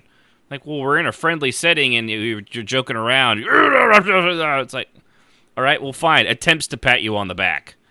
Now I sound like an idiot. I mean, if you got to do that, I guess you got to do that. But I do it. I say attempts to at everything. And if they're like, you need to ask my permission, as you attempt to give me reassurance. Yeah. If we do emotional, intense roleplay, I'll have people ask me if it's okay. And I'm like, dude, we're in a public setting. Do whatever you want as long as you attempt it. Yeah. And for me, that's the same thing of like, if you're in a bar and somebody comes and it's like, hey, how's it going? And pats you on the back, you're not dodging out of the fucking way. You're going to get patted on the back and they're going to order the drink and you're just going to have to live with it. I don't even like being touched. And I can't dodge all of the little pokes and prods people try to give me. And I hate it. I want to punch them for it. Punch them right in their esophagus. So anyway, crap not to ask permission for OOC or just putting it out there, say it all, ever. Don't give your life story to someone you just met. Oh, jeez. Especially OOC. It's bad enough when people do like, hi, how's it going? It was a long... dark trail to get here through a stormy night. I remember the blood as it ran down as my wife was murdered by assassins. And then they'll hear me slowly stabbing myself in the face for asking anything. I imagined dragons, and they killed her. Like, okay, we get it. Also a good band. But you don't need to do that. But especially, as bad as that is, it's worse to get that tell. It's worth. I'm having the best words tonight. Hey, Strafay. Hey, Strafay. Yay. Maybe. It is I. There it is. Delayed reaction. Well, I had to make sure everything was plugged up right. Yeah, I get you. Hey, how's it going, folks? Good. Glad you made it. So, yes, did you have a good time not doing crack cocaine like I told everyone you weren't? I had a great time not doing that and going really fast on a four-wheeler, yes. Awesome. Also not doing crack cocaine on a four-wheeler. Also not doing crack cocaine on a four-wheeler, because that would be illegal, right? That would be illegal. That'd be highly illegal, because you're not supposed to drive and do crack cocaine. So we should never do that, right? Right. So yeah, everything's good. We're all good here now. Thanks. You do it like everybody else in Oklahoma, and you go to a Quick Trip, and you do it sitting down. No, we don't know about them folks in OK. Except you two. All right. Well, to be fair, most of us are swimming. Like we have. True. I've been praying for y'all because the storms are up there. We need it. What's so sad is there's it's called the Batfish. It's an old submarine from like World War II. It's been in dry dock forever. It's currently floating right now. Yeah, I saw that. It's hilarious. Yeah. It's currently no longer land-bound. It's floating again. Yeah, it's been land-bound for decades, and I think the last tie that was holding it down is broken. So if you're on the Arkansas River and you see an old military submarine, I'm pretty sure it's not armed, but I wouldn't go near it either. Oklahoma deploys its last submarine. That's right. The only submarine in Oklahoma, because we have so many. If there's one thing Oklahoma it's known for, being a landlocked state in the middle of the country. It's our submarines and battleships. Everybody's got to have a navy, right? It is actually, I will say this, here in Oklahoma, it is illegal to harpoon a whale from your car. Well. Oh, okay. That's good to know. So if you're out there and you're I'm thinking safe. About it. I can come visit. Yeah, oh, gosh, you're good. Yes. Yeah. Well, that's why we don't have a lot of Eskimos here in Oklahoma. You're not allowed to do that anymore. So, don't tell your life story out of character. Or in character. Just don't do it. Yeah. Just let it come through naturally in the moment. We're at a poetry hour. We're at a poetry hour, apparently. That sounds like that was... Because that's where the Lord Cave's addendum came in. Oh, yeah. That's where you had was it 10 minutes minimum? Our maximum? limited your verse or your poem to under 10 minutes so everyone had a chance, because people were giving us our whole backstory in one shot for like 30 plus minutes. So it wasn't even a poem, it was just them. They were telling a story about their life, and it was like 20 minutes The long. saga of their origin story and current wow. welfare. Yes. That is remarkably uncomfortable, and I didn't even hear it. Yeah, it was bad. Many faces were palmed. Yeah. Many eyes were rolled. I had a situation come up right when I started. Actually, not right when I started. I'd been doing ESO for a little while, and I got a character that joined us. Well, we know him, but I won't say his name on air because I haven't asked. Yeah, see, I do ask. No. I know it was. I don't even know if it was him. He's just the first one I would make fun of. No. He will stab you. Anyway. Oh yeah. So he was in multiple guilds, and in one of the guilds that he was in, that he joined under, and he told the guild leader that he was a spy.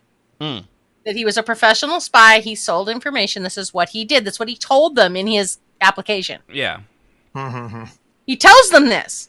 And then he goes to their meetings and stuff, gets information, and sells it. And they flipped out because he didn't ask permission first. You let him in the guild. Yeah.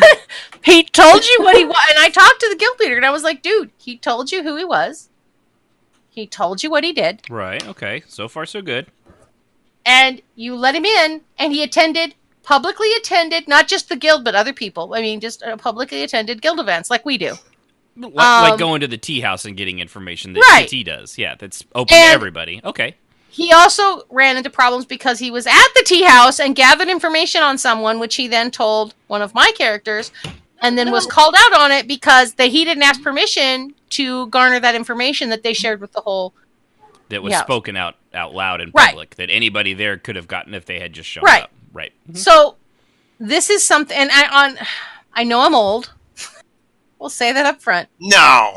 And I know that things have changed. You're only as old as you feel, Jazz. That's why we both died 5 years ago. But this whole ask permission thing is ridiculous. And if you say something in an open public forum or even in a limited public forum, but you say it out loud in front of 20 people, you do not have a presumption of privacy. But Jazz, it doesn't exist. But Jazz, I am Soviet spy. Can I ask to photograph your fine documents? I mean, there was a guy who said that he could go into Kia Karas's office and I'm going to take that as a yes. And I said, this is an open place. It is possible that you could get in there. However, you won't be able to get out. So I wouldn't do that if I were you. Because anybody that goes into her office and takes anything from her office or opens any of those drawers will activate several wards, and the whole little room will lock down and you won't be able to leave. It turns into an escape room. By all room. means, go ahead. And he was like, I don't understand why you would do that. It's like, well, see, she has this father. Well, and because of people like you, it's happened. You think you're not the first one. Now, the first one might have gotten away with it. Yes, after that, because when we first opened and when we first started this, and Strafe's evil character got into the office and left a rose, and had opened and looked around a little bit, and then had left, and he got in and got out. There was no wards in place other than some listening wards that she puts so that she can activate and silence the room so she can talk privately to someone. That's the only wards that were in existence at that point. Well, that's not true anymore. Right. So he had the misfortune of coming along after that. But there's far too many people who think that whatever they roleplay in public is somehow protected and you can't use anything that they say without their permission. It's like copywritten property or something like that. Right, and no, they really believe that too, by the way, which is really funny because if you want to get into copyright law with me, you will lose. Well, that and to be fair, you can't copyright anything in a game that's already well, right. That would be my point. Yeah. You can't copyright something that's already copyrighted. Nothing that you do in a game is protected. But I'm Duke Skywalker. Sense. I could write a book about the roleplay that I have done and use everyone's character in here, and the only person that I would have to ask permission from is ESO. Yeah. And that's only if I mention ESO. Juan Cholo is a legendary smuggler. I can get in there. If you wrote the whole story of everything we did, like in EverQuest 2, as if all that role play. Yeah, you got to get permission from, well, I guess Daybreak Games now, but Sony at the time. Yeah.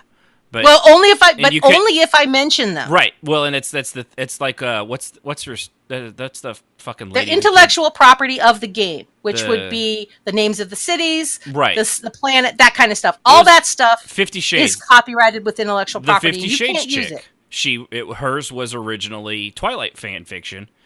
You can't make money on Twilight fan fiction because it's not your property. So she switched it. Changed the characters, changed the locations, changed obviously the whole vampire werewolf thing. So it's really not any, but she turned that into that horrible book series of mommy porn. Yeah, and you can do that. It's completely legal. Right. I could write a book about people in space who use light swords, and his name is Solaha, and nobody could say anything, even though it's so close to the Juan. Cholo. You might be Juan Cholo, darling. Juan Cholo. Right, Juan Cholo. Juan Cholo.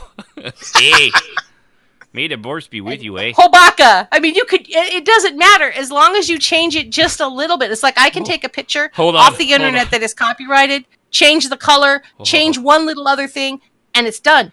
It's mine. Meet my friend Chewie. Can't say anything. Hearing Hobaka, did anybody else suddenly see Chewbacca with like giant hoop earrings, a cheetah sprint on top of a miniskirt? Because that's horrifying. Hobaka. I'm shaking Hobaka. Cushy. Mm-hmm. You don't know me, bitch. Okay, that was bad. Anyway, yeah. So there's you don't own anything that happens inside the game. Yeah, and in a role play, and even if ownership aside, I mean, just common sense. If you should we go into some politics? You grab them by the pussy, 47 women, all the things that were said privately, but someone taped. Yeah, that's still able to be put out there. Yeah, It doesn't matter that it was said in a private setting if someone taped it and they put it out there. Now, there's no such thing as I do not give permission to be taped. The only it only needs one person to have permission, and that means the person who's taping. The only thing that changes that is if you're taping someone having sex without their permission. Then it's a legal thing. Ask Hulk Hogan. Well, that's because then that's rape. Right. And you can't videotape or tape or record in any fashion a crime. But just at public speaking or you're in private stuff like that, and there are some laws of unknowingly recording people without their permission, like in their homes and things like that, or dressing rooms. That's different. It's a slightly different that's thing. A different thing. We're talking about open settings like most role play happens in, and even in private settings, if it's a one-on-one role play and then the person that you're talked to goes and blabs to a room full of other people right next door.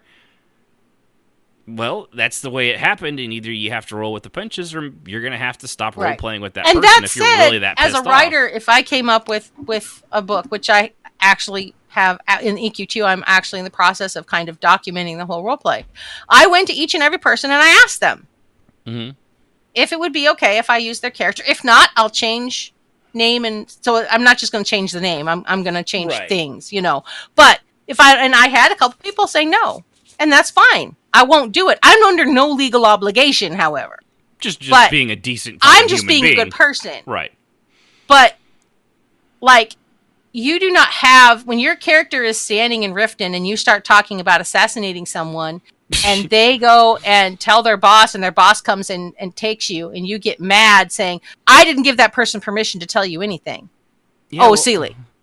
And it's like, but you said someone confesses to a robbery on Facebook and the police show up at their door. Well, I didn't give you permission to read my Facebook. And they're mad. It's so funny. They're like, they videotape a crime and they put it on Facebook, and then they're surprised when the cops show up. It's like, dude, come on. They have their issues, but you made it pretty easy. Facebook That's will actually on you, give that information over. Yeah.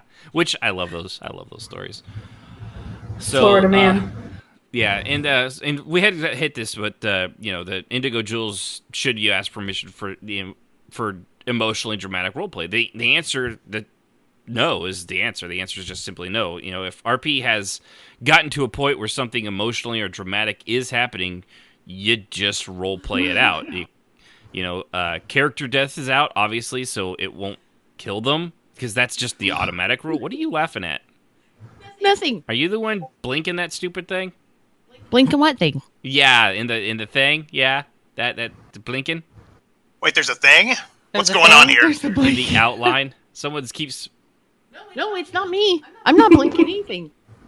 Someone is blinking the Oh, outline. that's me. Okay. That's me. Sorry. Distracting as fuck. I'm sorry. Blame it on the cougar. So what are you laughing at now, then, Sib? What are you doing? You over there? It was funny. I didn't even realize I was doing it. Yeah, I'm sorry. I was just highlighting and unhighlighting and highlighting and unhighlighting. See that right there? See what I'm doing? All right, now you make a coherent point. Now but do it while trying to read it off of the outline. Now go ahead. Go ahead. Keep trying. Keep trying to read it as I highlight this. I'm where sorry. God. Keep try. It's like, what the fuck is going on? Man, I have things that give me. folks. And I love how you blamed Sib first. Well, she was giggling at something. What are you giggling at? Huh? What are you giggling at? Hold on. I'm going to put it in host chat. Don't do it. Sweet God. Don't do it. I don't know which Oh my god. Oh gosh, no. Oh, gee. That's naughty. Well, That's It's from American Dad. so, Yeah. Sibs, I'll officially say you've reached cougar status. You and Jazz can fight it out now. Mm-hmm. Hey, what can I say? Yeah. Yeah. Which, by the way, do 4 out of 5 of us have a birthday this fucking month? Yes. What the fuck is We're up all with that? Gemini. What can we say? I don't know what you're talking about. That sounds No, like I'm a Taurus. Yeah, Yunfei's early enough. She's Taurus, I think. Oh, Right. Yeah. Taurus and Gemini. Yeah. Yeah, mine's the Yeah, I was 31st earlier. coming up. Strafe just had yours yesterday, the day before. I will not confirm or deny that. Yeah, well, I'll go Oh, to Facebook and it'll tell Mine me. was the 22nd. And Jazz Happy is the birthday, 22nd. everybody. Yunfei's was Thank you. The 14th. 14th. See? Yep. Mine's on the cusp, man. Boom. Man, I'm both. Maybe the best. I'm just saying. The only real loser here is Sib, who's back in March, and, it's just, I don't know. Pisces. Are you Pisces? What date? March what? Sib. February 15th. Maybe if you paid attention to the show and stopped looking at memes all day. I'm addicted. I can't help it. So, anyway. Okay. Birthday. Back to the- Happy birthday, everybody, especially me, because I'm turning 40. Yeah. So, Yay, Ashen. Happy birthday. so if you want to send anything to me, I would like an army of rabbits and one... I just sent you something in chat, okay? One You don't want to look about at that, bro. lightning. I'll save you the headache. Just don't yeah, do it. I don't need those kinds of plunder boobs on Peter Griffin. You looked. There are some things you cannot unsee. And For everything yet, else, there's RPMMO Radio. Listen every Saturday. except for when it's not on. Except for when it's not on. All right, so let's see. Where were we? Asking permission. Yeah. Okay, so obviously in roleplay, flat out, character death is out unless somebody puts it on the table. So that's not even an issue to consider. So any dramatic or emotional roleplay that happens, I mean, if that's where it's going, that's where it's going. Don't need to, like, oh, hey, is it okay if, like we talk about my character's past? I mean, yeah, it makes sense in context now. So, and we're doing it privately and we're getting to know each other. So, but is that okay? No, just fucking do it. And just do it in character, too. Don't do it out of character. Or better yet, wait for some of your friends to ask your character, Yeah! hey, what happened to you? Yeah. At you. What a concept. I mean, to be And fair... please don't preface it with, oh, I've just had a bad day thinking about my past 20 years ago when I was a child. Or Rolly going, hey, how did you get exiled, Trath? Well, you Right. see, darling, it was a horrible story. She said, Yeah. I would love to hear it. And tell me now. Yeah. There you go. That's all you gotta do. I mean, I know I'm not the only one. I do actually like hearing people's stories, and I will prompt them in character to tell it. But if they... Sips has gone mad, by the way. Going to just... Between the two of you, I don't know which one I hate more. In fact, if I combined my hate at this point, I think it would create Captain Planet. Or some sort of Voltron. You would create Captain Haterade. Yes. She's highlighting the shit I'm reading again. is what she's laughing at. Oh, so you're talking to me and Jess. Way to go, Jess. High five. I'm trying to stop laughing. I'm sorry. I mean, Jazz It's going trolling so the script. smoothly. Instead of trolling the general chat. Mm-hmm. We've lost all professionability for you. And I blame you for this, Strophe. You're the Professionability. You're rubbing off on them. I mean, that's normal, bro. I mean, he's been gone like a month. I don't know. It's my fault. Anyway. Whew, okay. Let's go forward. I'm ready now. All right. So, with character death being out, the only thing you might have to is, like, if you were bored enough to create a fake roleplay kid that you wanted to off and kill, but, if you're at that point, chances are this is somebody you already know really well, and this list really wouldn't matter to you. Well, I would have to say that if you're going to kill off a kid, you probably should have a conversation, right? Because that can be trigger for caveat. People, and that's something that really needs to be discussed. If you're going to have a rape scene or that definitely, without a doubt, molestation, or that goes to the ERP thing. I mean, that's under the ERP. Anything that has to deal with incredibly intense violence or sexual violence or anything like that probably should be talked about just ahead of time. Give a person a heads up if you want to skip it or not. I've had that conversation. I've said, Vaka came from a very bad place, and you just asked her to explain something to you, and it's very awful. So do you want me to go into it or just summarize OOC and you can just pretend you heard it? Yeah. And I've had people say torture. Some people really do have. Some people love it. Very squeamish. And some people are very squeamish. And so I've had people say, I really don't want to hear it. Can we just summarize it? So I'll give them a quick summary, and they'll go, that made me ill. Okay, we'll just go forward from there.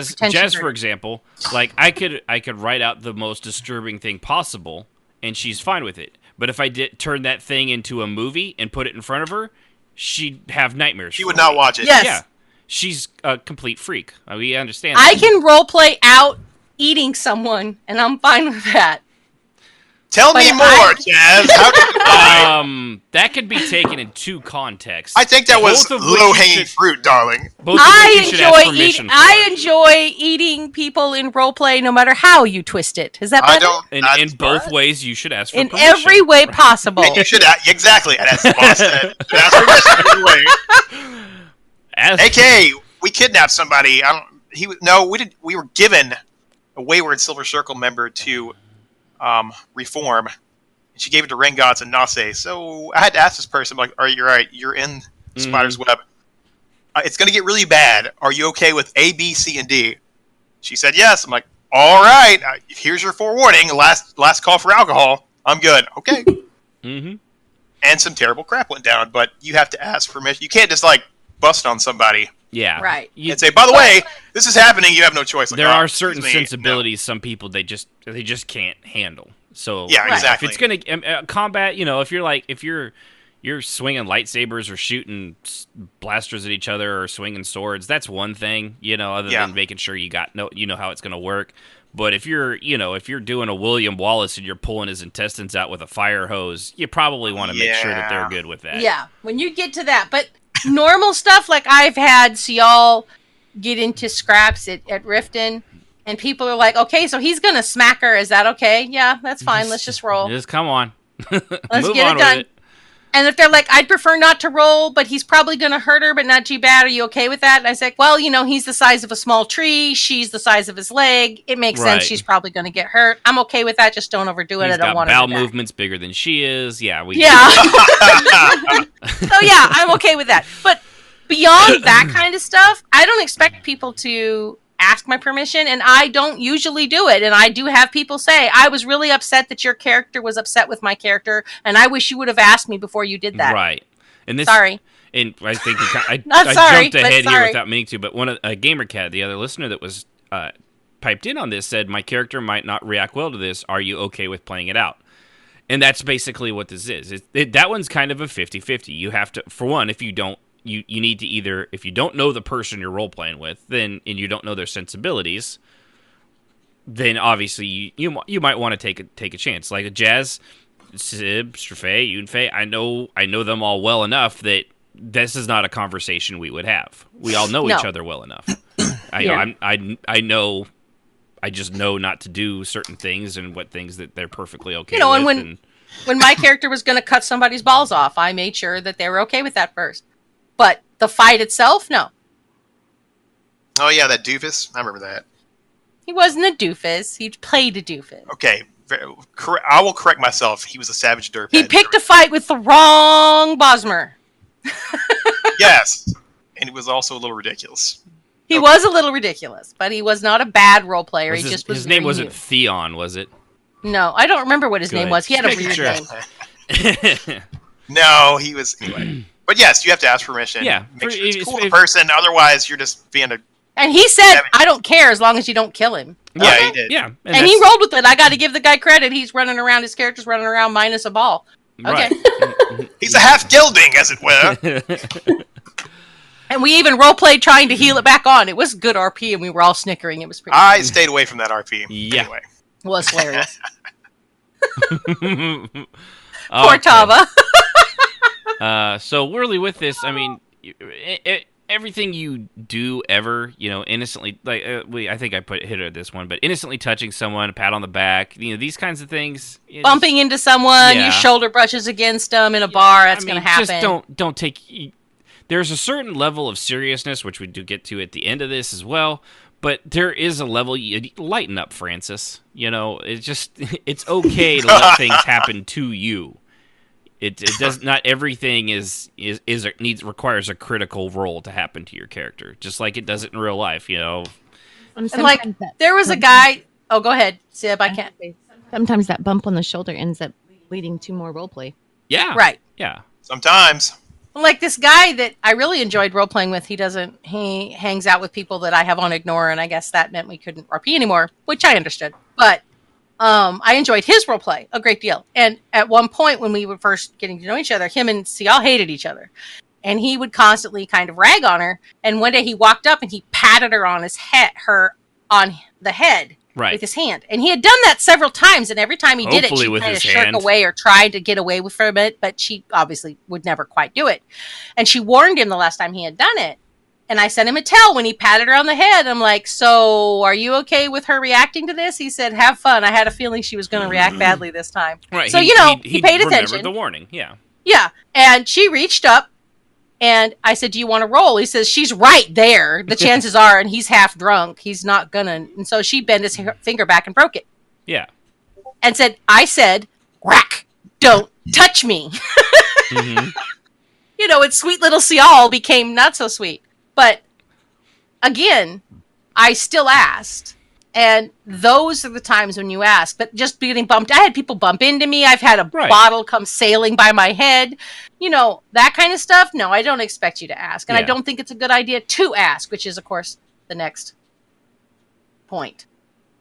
Yeah. So here's a bit, too, is why using too much OOC is a bad thing and actually leads to more mixing, which it can and often does.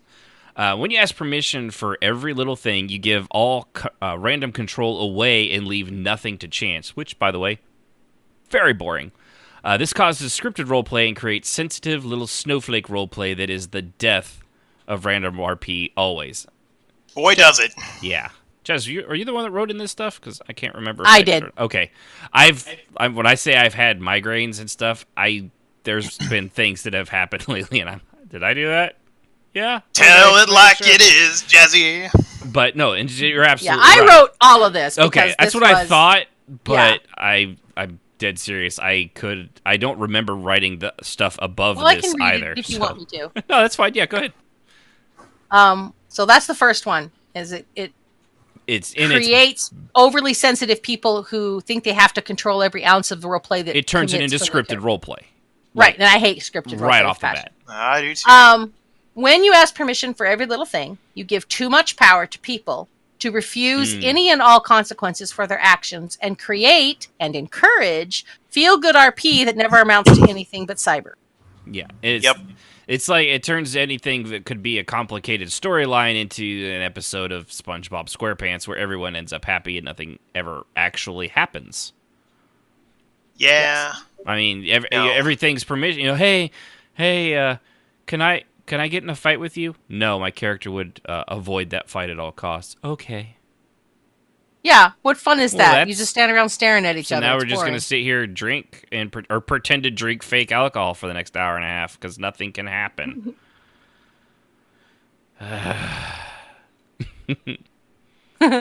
Okay, next one. When at least 30% of people in RP struggle with the OOC IC line, talking OOC-ly creates an artificial sense of intimacy and encourages people to align their character to yours as if they know you, which they don't.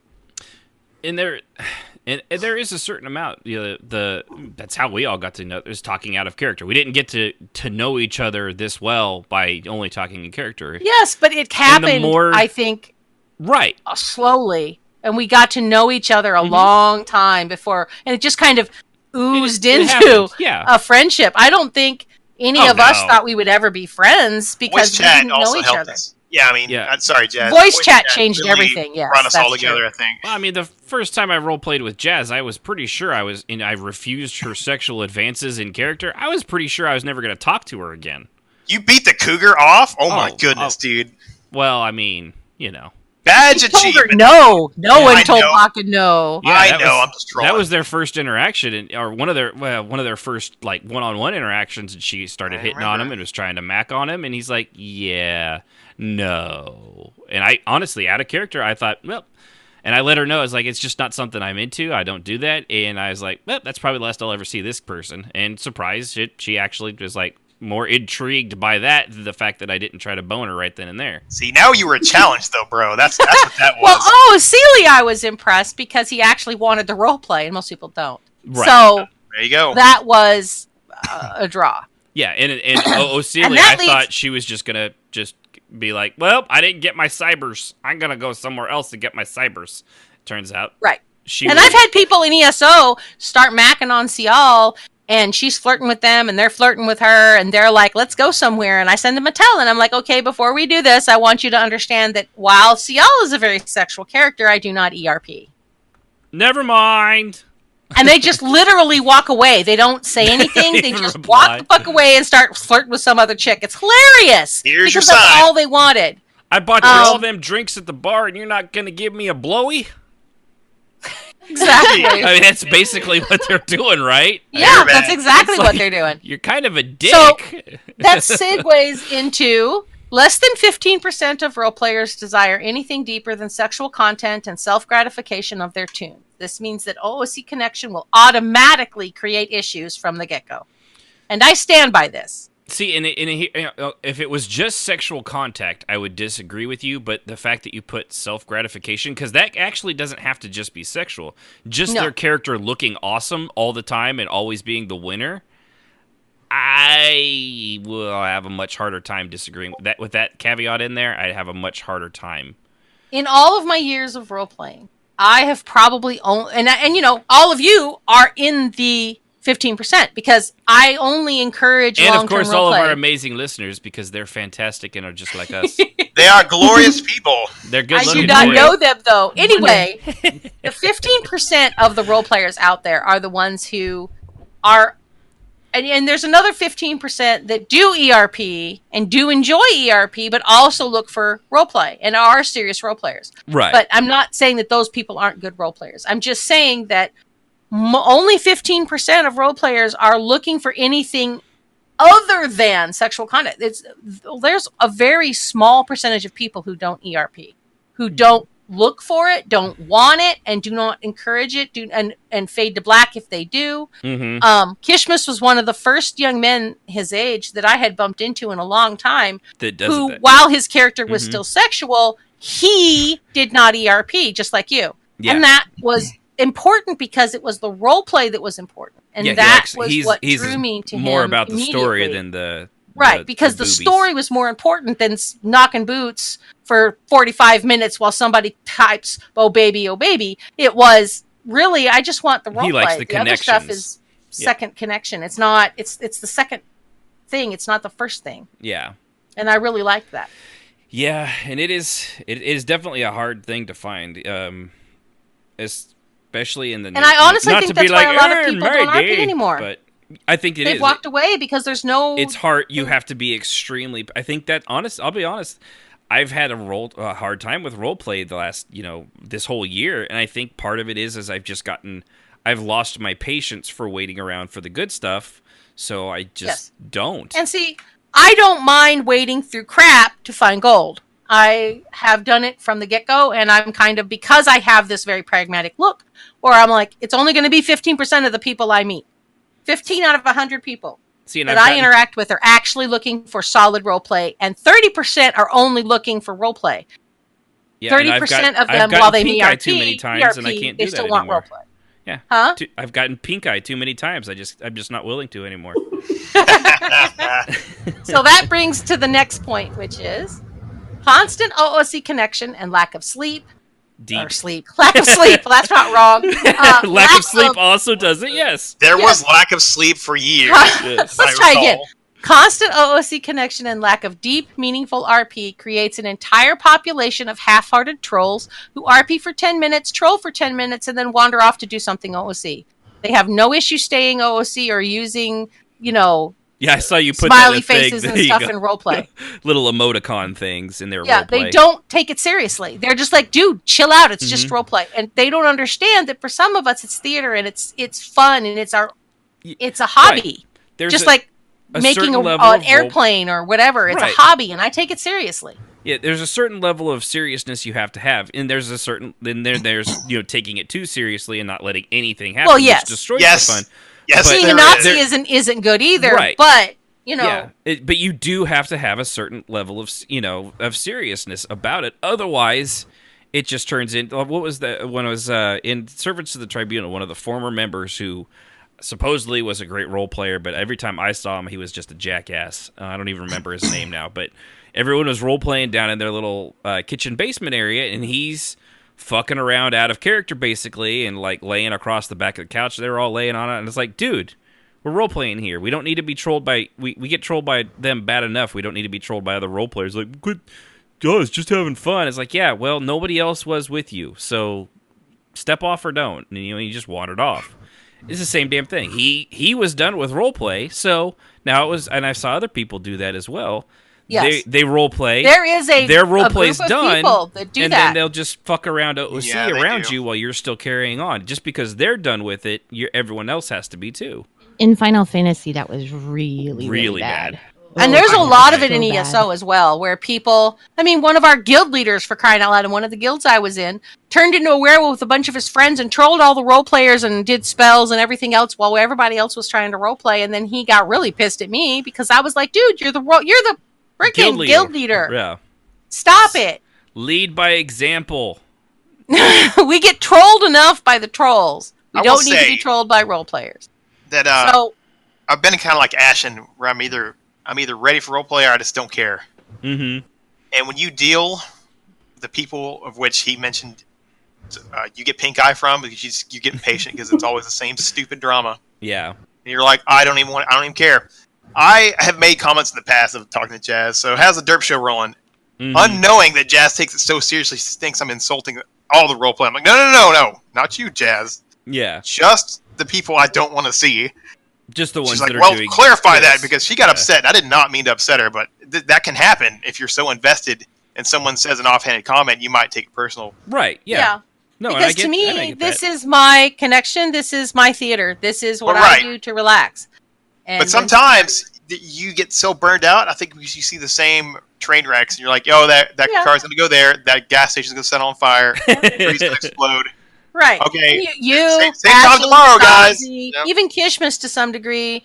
A lot of role players that have been role playing a long time are all kind of in that boat at this point. They're just like, I don't fucking care anymore.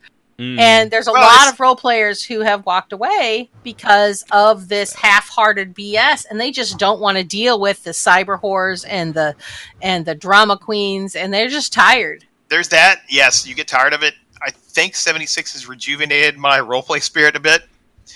I mean, there's other factors. Ironic in a lot of ways too. Well, yeah, because then you don't have any, and I'm just trolling around. I'm like, okay, I miss the substance. Right. So then I go back to the other side of that coin. But I mean, I'm trying really hard, and so is Strafe in ESO, to build some Mm-hmm. substantive. I can't even say that word. Substantive. Substantive. Substantive. Substantive. Substantive. Thank you. I can speak a good word. Why do they have to be like 5,000 consonants and syllables? I tell you what, man, we're building that content, man, and people are going to check it out. It's going to be a good time for all. And that's what we're trying to do. Now, we even got a snow cone stand going on by the guild hall. You should check it out. Vodka's extra. It's under the table. Don't ask in person. Just ask for the special snow cone. You need to do an advertisement that Seriously, way. that was pretty good for off the cuff. Next point. Being this, RP for 10 minutes, troll for 10 minutes, it's your $14.99. If that's what you want to do, that's fine.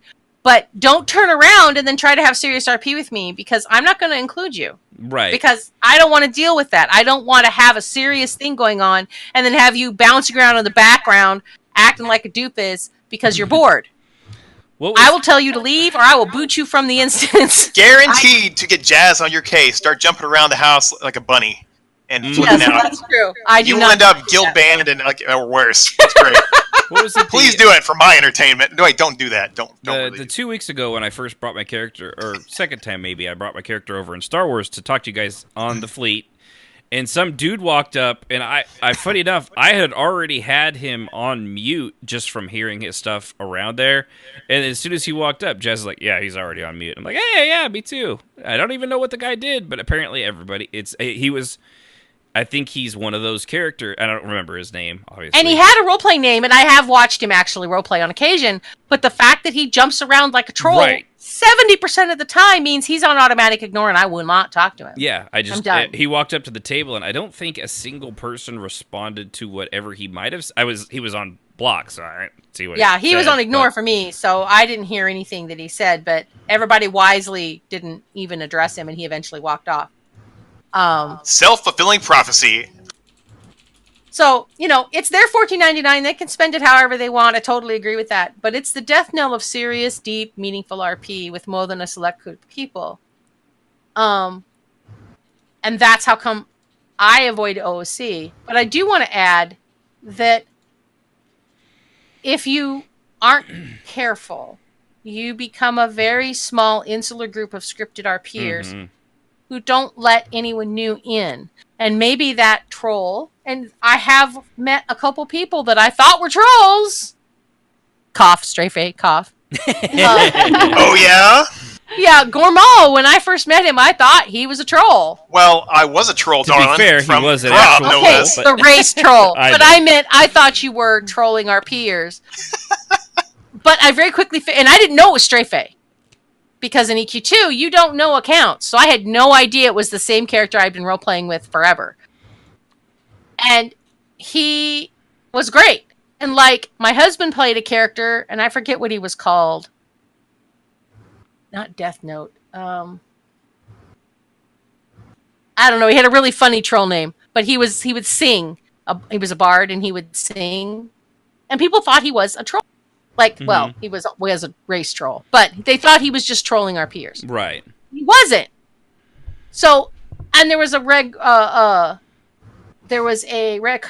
I can't remember his name, that was in our guild for a little while, who had a really trolly sounding name. And, well, for Ratonga, sometimes they do. Their names were pretty off the wall. Right. So, but, I'm willing to give people, Wrong Way. I did not know Wrong Way was a role player. When I first met Wrong Way, I thought he was a troll. Or just some player that was, just because he was literally bouncing around the room singing. Now, it was part of his character. His character was really drunk. And it turned into one of the best. He's a good guy. He was one of my best friends. He was such a sweet guy. And when he died, it just shattered my heart. He was, in real life, he died of a heart attack. And he was an amazing person. And I never would have met him if I had been a Nazi about it. Because I wasn't. I give everybody a chance. I don't put you on ignore until you earn it. You've got to work at it. I first joined her guild in EQ2 as a green floppy-eared troll. Right. Literally. And she let me in. And I was trolling Little Faye at the time in the bar there, the old popular bar in Freeport. And she let me in. And apparently she liked it. And then I brought my Dark Elf in later. Yep. So Gormal came first, but hey. But I had been role playing with Rungots already. Is a visual thing. I had seen him around. I knew who Rungots was. I did not know who Gormal was. With Nilly and Nilok back then. Yeah. Yeah. You were part of Nilok's group, Mr. 15-year-old. Yeah. Still a little bitter about that. I was the emperor puppeting that whole guild. One of the things, I'm trying to remember who it was. I think it was Natish, actually, who wandered into our guild hall in the middle of a guild event. And was this bright yellow Fae. Fae, yeah. Who was brand new to RP. And we started, and I didn't know if this person was, a serious role player or not. And ended up being an officer over time. Mm-hmm.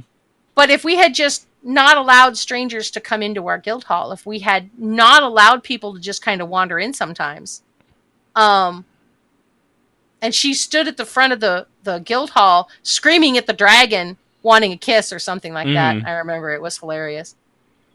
And it's important when you're dealing with OOC versus IC that you give people a chance to show who they are. And I never had an OOC conversation with any of these people. Other than are you a role player? Yes or no? Right. That was it. Are you and just if they being said a dick yes or not? Yeah. Okay. And we would just let it ride. Yep. Nope. That's a good way to but do I've it. never, and you got to understand too, Ashen, me, Rengots, all predate audio stuff. Yeah. There was, we had not TeamSpeak, what was it? Ventrilo. Ventrilo. Which was, is still a nightmare to deal with if you have It to. It is. But we had that for raids that we all struggled with. But that was it. There was no voice chat. It did not exist. Everything was typed. And it took me, you can ask these guys, because they were both wanting us to go more into voice and stuff early on, and I wouldn't budge. Yeah. Because it was too much OOC. Yeah, and I don't get behind that either. I came around, and I'm fine with it now. But yeah, it took a while, and I still to this day I don't talk to people I don't know. It takes a while. They have to come into our, when we make a group and they end up in our group, and I get to hear their voice, and they're not a dick in real life, and so then I'll talk to them more and stuff. So if you are one of those people that constantly talks OOC, I can just about guarantee you also deal with a lot of drama. Yeah. And I think that it's worth taking a step back and saying, how much of this am I bringing on myself? Yeah, let the roleplay chips fall where they may. You don't have to explain every little detail. Nobody needs to know why your character just did what she did. Nobody. Yeah. Let it come out in character. Naturally. Yeah. Nope. That pretty much. But you have to understand my character. Right. Well, we can do that if you just play your character. I don't need. Yep. I don't need to. I can watch the Star Wars movies. I don't need to watch the version of it with George Lucas talking over it, explaining why he came up with it. I do that maybe later because I want to know. But Ashen, I'm the cloned hand of Luke Skywalker. You have to know my backstory. I don't need to hear Ryan Reynolds talking over Detective Pikachu about his motivation for playing Detective Pikachu as he's talking as Detective Pikachu, which, by the way, was a good movie. I enjoyed it. There's no reason for it. Just let the movie and let the role play flow as it's gonna flow. It's okay. You just use OOC to avoid little things, or if you're just joking around because everyone's off playing the actual game and no one's role playing at the moment. That's all right. You can do that. It's okay. So I do want to one thing I had found that I wanted to, and this one here, ladies, listen up, okay? This one actually is specifically for you. This is a new game coming out. Oh no! It's called Eternal Magic. It's going to be it's an MMORPG that was just kind of announced and contains epic 80-player battles. It's got a MOBA mode, PvP, and player housing. So okay. So okay. Now there is one little kind of weird thing is in their press release. And now tell me, ladies, if any of this sounds even slightly, maybe, possibly condescending. Now, this is the quote. This isn't me saying it. Last but not least, A small bonus for the girls. Oh, fuck you. So where do you guys think this is going to go from here? You can kiss my entire ass. That's not going to fly. Last but not least, a small bonus for the girls. They already announced there's housing, which I when I first read this, I was like, well, I mean, everybody likes housing. I guess. Why do girls need a bonus? Okay. What the hell? So what bets on what the bonus is? Anybody? Well, it better not be like increased DPS, or I may have to just like pick it. So you got a guess? Anybody? Okay. Charisma, I'll go with. Beyond that, no. No, sweet Jazz. Sweet Jazz. What you just said would have been so much better. Last but not least, a small bonus for the girls. Every Shield Maiden can download a photo and take part in a beauty contest. Other players will make gifts and give attention to their favorite ones. The statue of the most popular girl will be installed in the capital city. Blech. No, I'm playing that game. It can kiss my entire... Oh, my God. That just pisses me right the hell off. What if I wanted to make... Am I not allowed to enter? I make pretty girls. Sure, go for it. Pretty girls. Won't be me. It's all run by men. Oh, my God. So I read that. I'm like, last but not least, a small bonus for the girls. Every Shield Maiden can download a photo and take part in the beauty contest. A photo of their tune or a photo of the players? I hope of their tune. I hope of the tune. I was thinking tune. That's what I'm assuming. I read that, I thought tune. Because they got to make a statue of it, so it'd have to be with the in-character graphics. But at the same time, I wouldn't put a picture of myself up. Still wildly condescending. I don't know who's the I mean, and I want to know who thought that was a good idea. And anybody that knows me, how ardent of a feminist am I? Yeah, no. No. And even I was like, wow, dick move. It's See, all I hear when I hear something like that is that they want people to roll girls so that they'll have a lot of titty and people will want to play. That's it. Maybe their PR press department should have like a minor requirement of having, I don't know, talked to women before. Yeah. No, you can't do that. They need to actually have talked to a female that was not their relative. Yeah, and I mean, given I've looked at this game, it's one that I just saw come up. It looks like every game from the last 10 years. It's got it just looks awful. What is the name of this game again? Eternal Magic. Yeah, I'm going to be sure to tell my boys that's a no. No, trust me. Looking at it, it's a Lineage-esque game in the MMOs, and Lineage is one of the Asian MMOs, so your boys probably wouldn't touch it anyway, regardless of the long legs and boobs. It does look like it. Wow. It's just like a clone. Yeah, so... All right, well, with that, I just wanted to get the female reaction on that, make sure I was still in touch with my feminine side. Turns out... Every time someone says that, something for the girl. Rahanar agrees. Every time someone says female, all we can hear are the Ferengi. Female? You let your females wear clothes?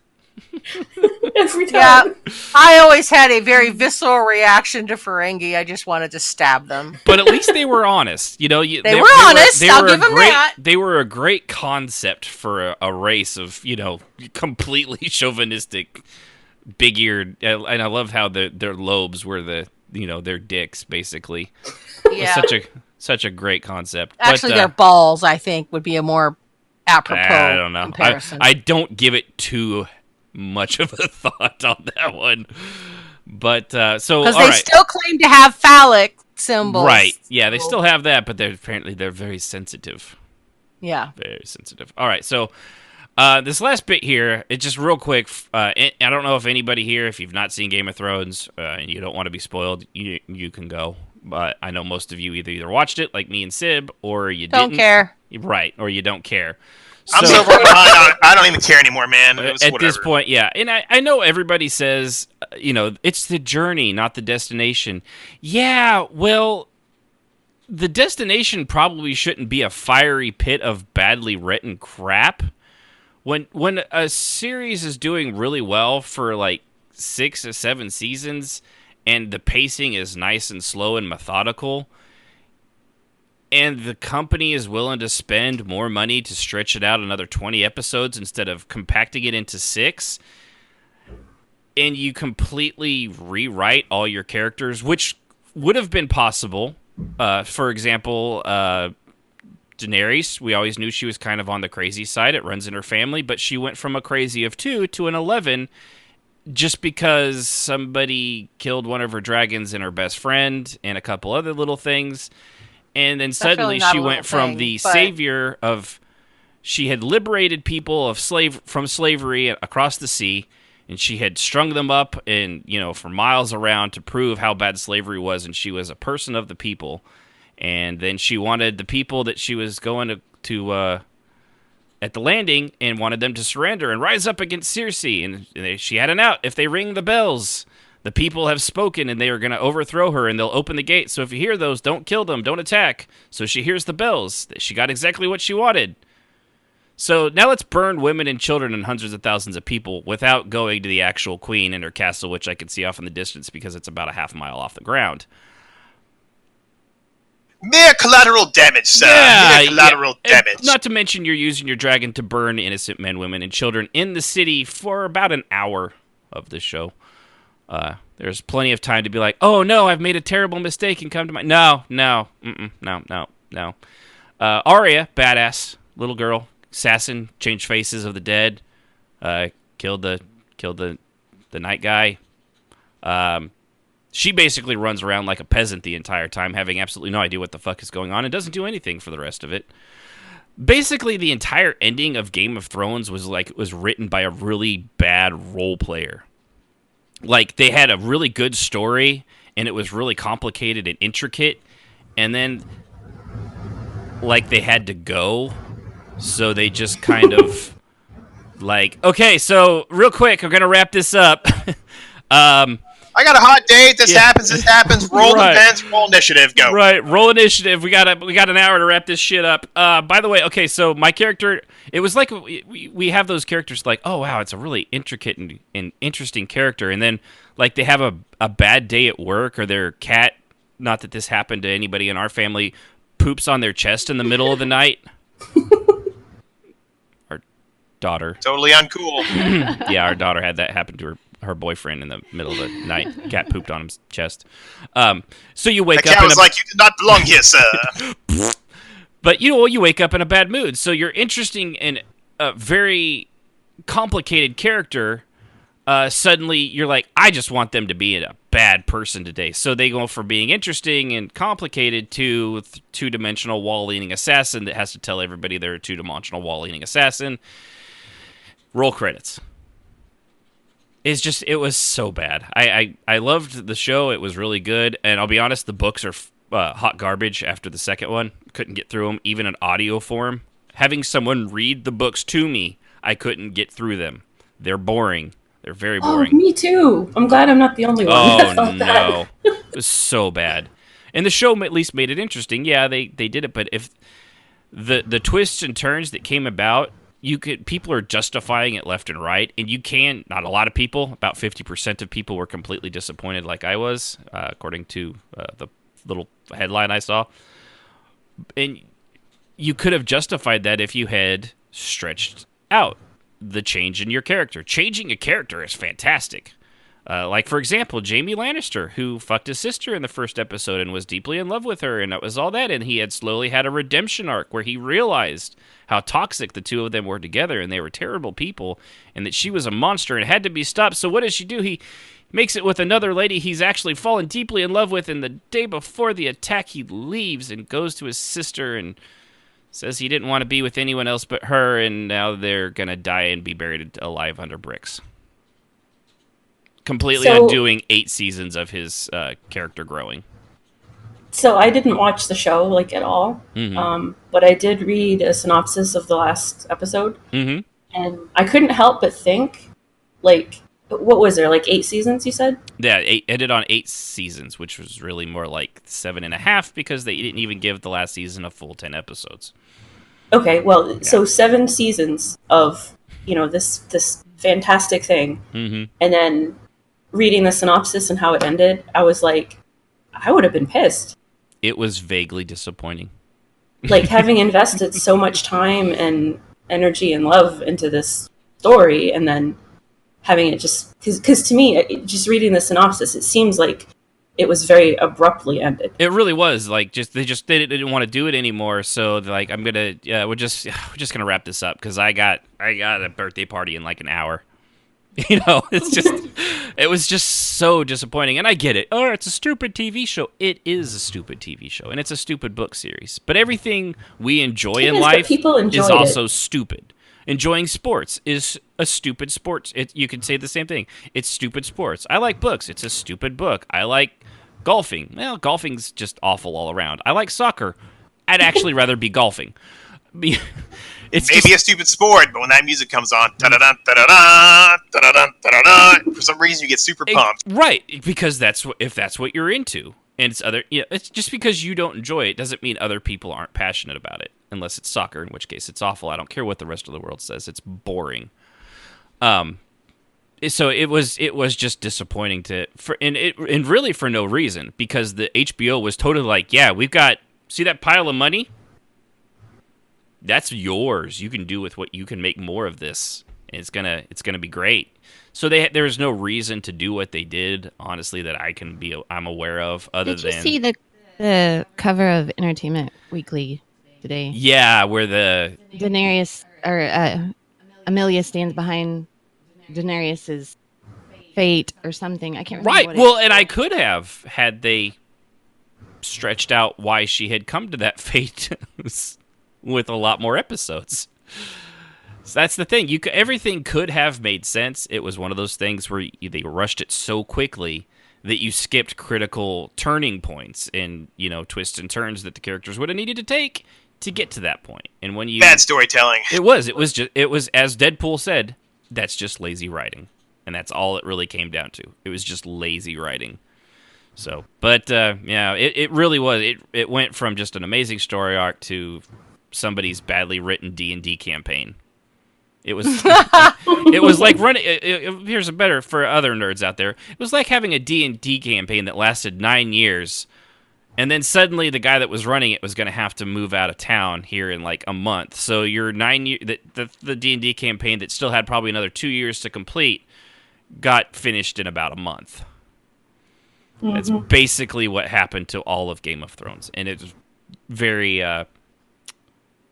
disappointing would be the word. And I'm sure this will do wonders for the spin-off series that is going to be a prequel, knowing that they could bring this same high quality.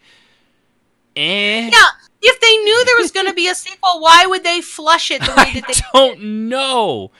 Like they're doing a prequel. It's not a sequel. They're doing a prequel series. Yeah, but guys, it's just Spaceballs, the search for more money. Spaceballs, the search for more money. Merchandising. That's basically. And I don't know, Jazz. I mean, because it just seems to me that's pretty. It's stupid. Well, it's kind of like what they did it's like what's happened with the new Star Wars. You had J.J. Abrams, then you had Rian Johnson, and while I still enjoyed the movie, I can see where I have a lot of my own problems with it as well, and it undid all that excitement for Star Wars to the point where they, started canceling things, and it hurt the Solo movie, which was actually really a good movie, and now they're down to doing a Star Wars movie, I think, once every 2 or 3 years from here on out because he botched it so badly. And everyone's like, well, the Star Wars, it's burnout. Are you kidding me? Marvel's pumping out 3 or 4 movies a fucking year, and they're not burnt out on Marvel movies. We're good. You know why? Because they're good, and they're well done. You can do it. We're going to get a sweet Mandalorian series if you pay Disney the fee to watch it. I'm willing to. At 60, I think their thing is going to be like $60 a year. That's actually not that bad, especially for new content and all the old Disney stuff. We talked about that earlier in the show. I think I'd pay $60 a year to watch a new Star Wars show. But that's just me. I'm also a huge nerd. So anyway, that's our unofficial, official thoughts on Game of Thrones, of which only one of us actually gave a shit enough, really, to really be aggravated by it, but it's also fun and content. So, hey, we got that going for us. So with that, let's kick on to music. Hey, look at that. Outplayer music. Bye-bye. So appreciate everybody tuning in. Night, Remember, everybody. twitch.tv/RPMMORadio. Go ahead and follow, subscribe, like, give us your library card. I don't know. You can also reach us over we're on Facebook, Instagram, all that stuff. Yeah, RPMMORadio.com/Discord. Join our Discord server. And if you got something you want to hear us talk about on Roleplay, go to the Roleplay questions or just send us private messages. We'll take whatever you got. We're good. Also, all checks payable to Ash and Phoenix, care of RPMMO Radio. That's right. Except don't do that because that doesn't Except exist. don't do that. Just make it out to cash. Right. So I want to thank my crew for being here. Jazz, Sip, Strafay, Sib, not Sip. I am really having a rough Hey time man, who's tonight. that Sip? I mean, she's kind of new, right? She works in the mailroom. Sip Bay.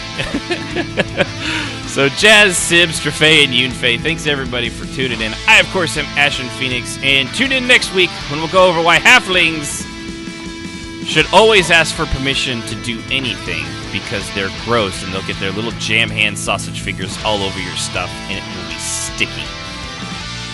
Very, very sticky. Next time on RPMMO Radio. Play on and keep the roleplay going. Music, as always, is provided by Husky by the Geek. Visit him at youtube.com/HuskyByTheGeek to hear all his great video game rock covers and original music.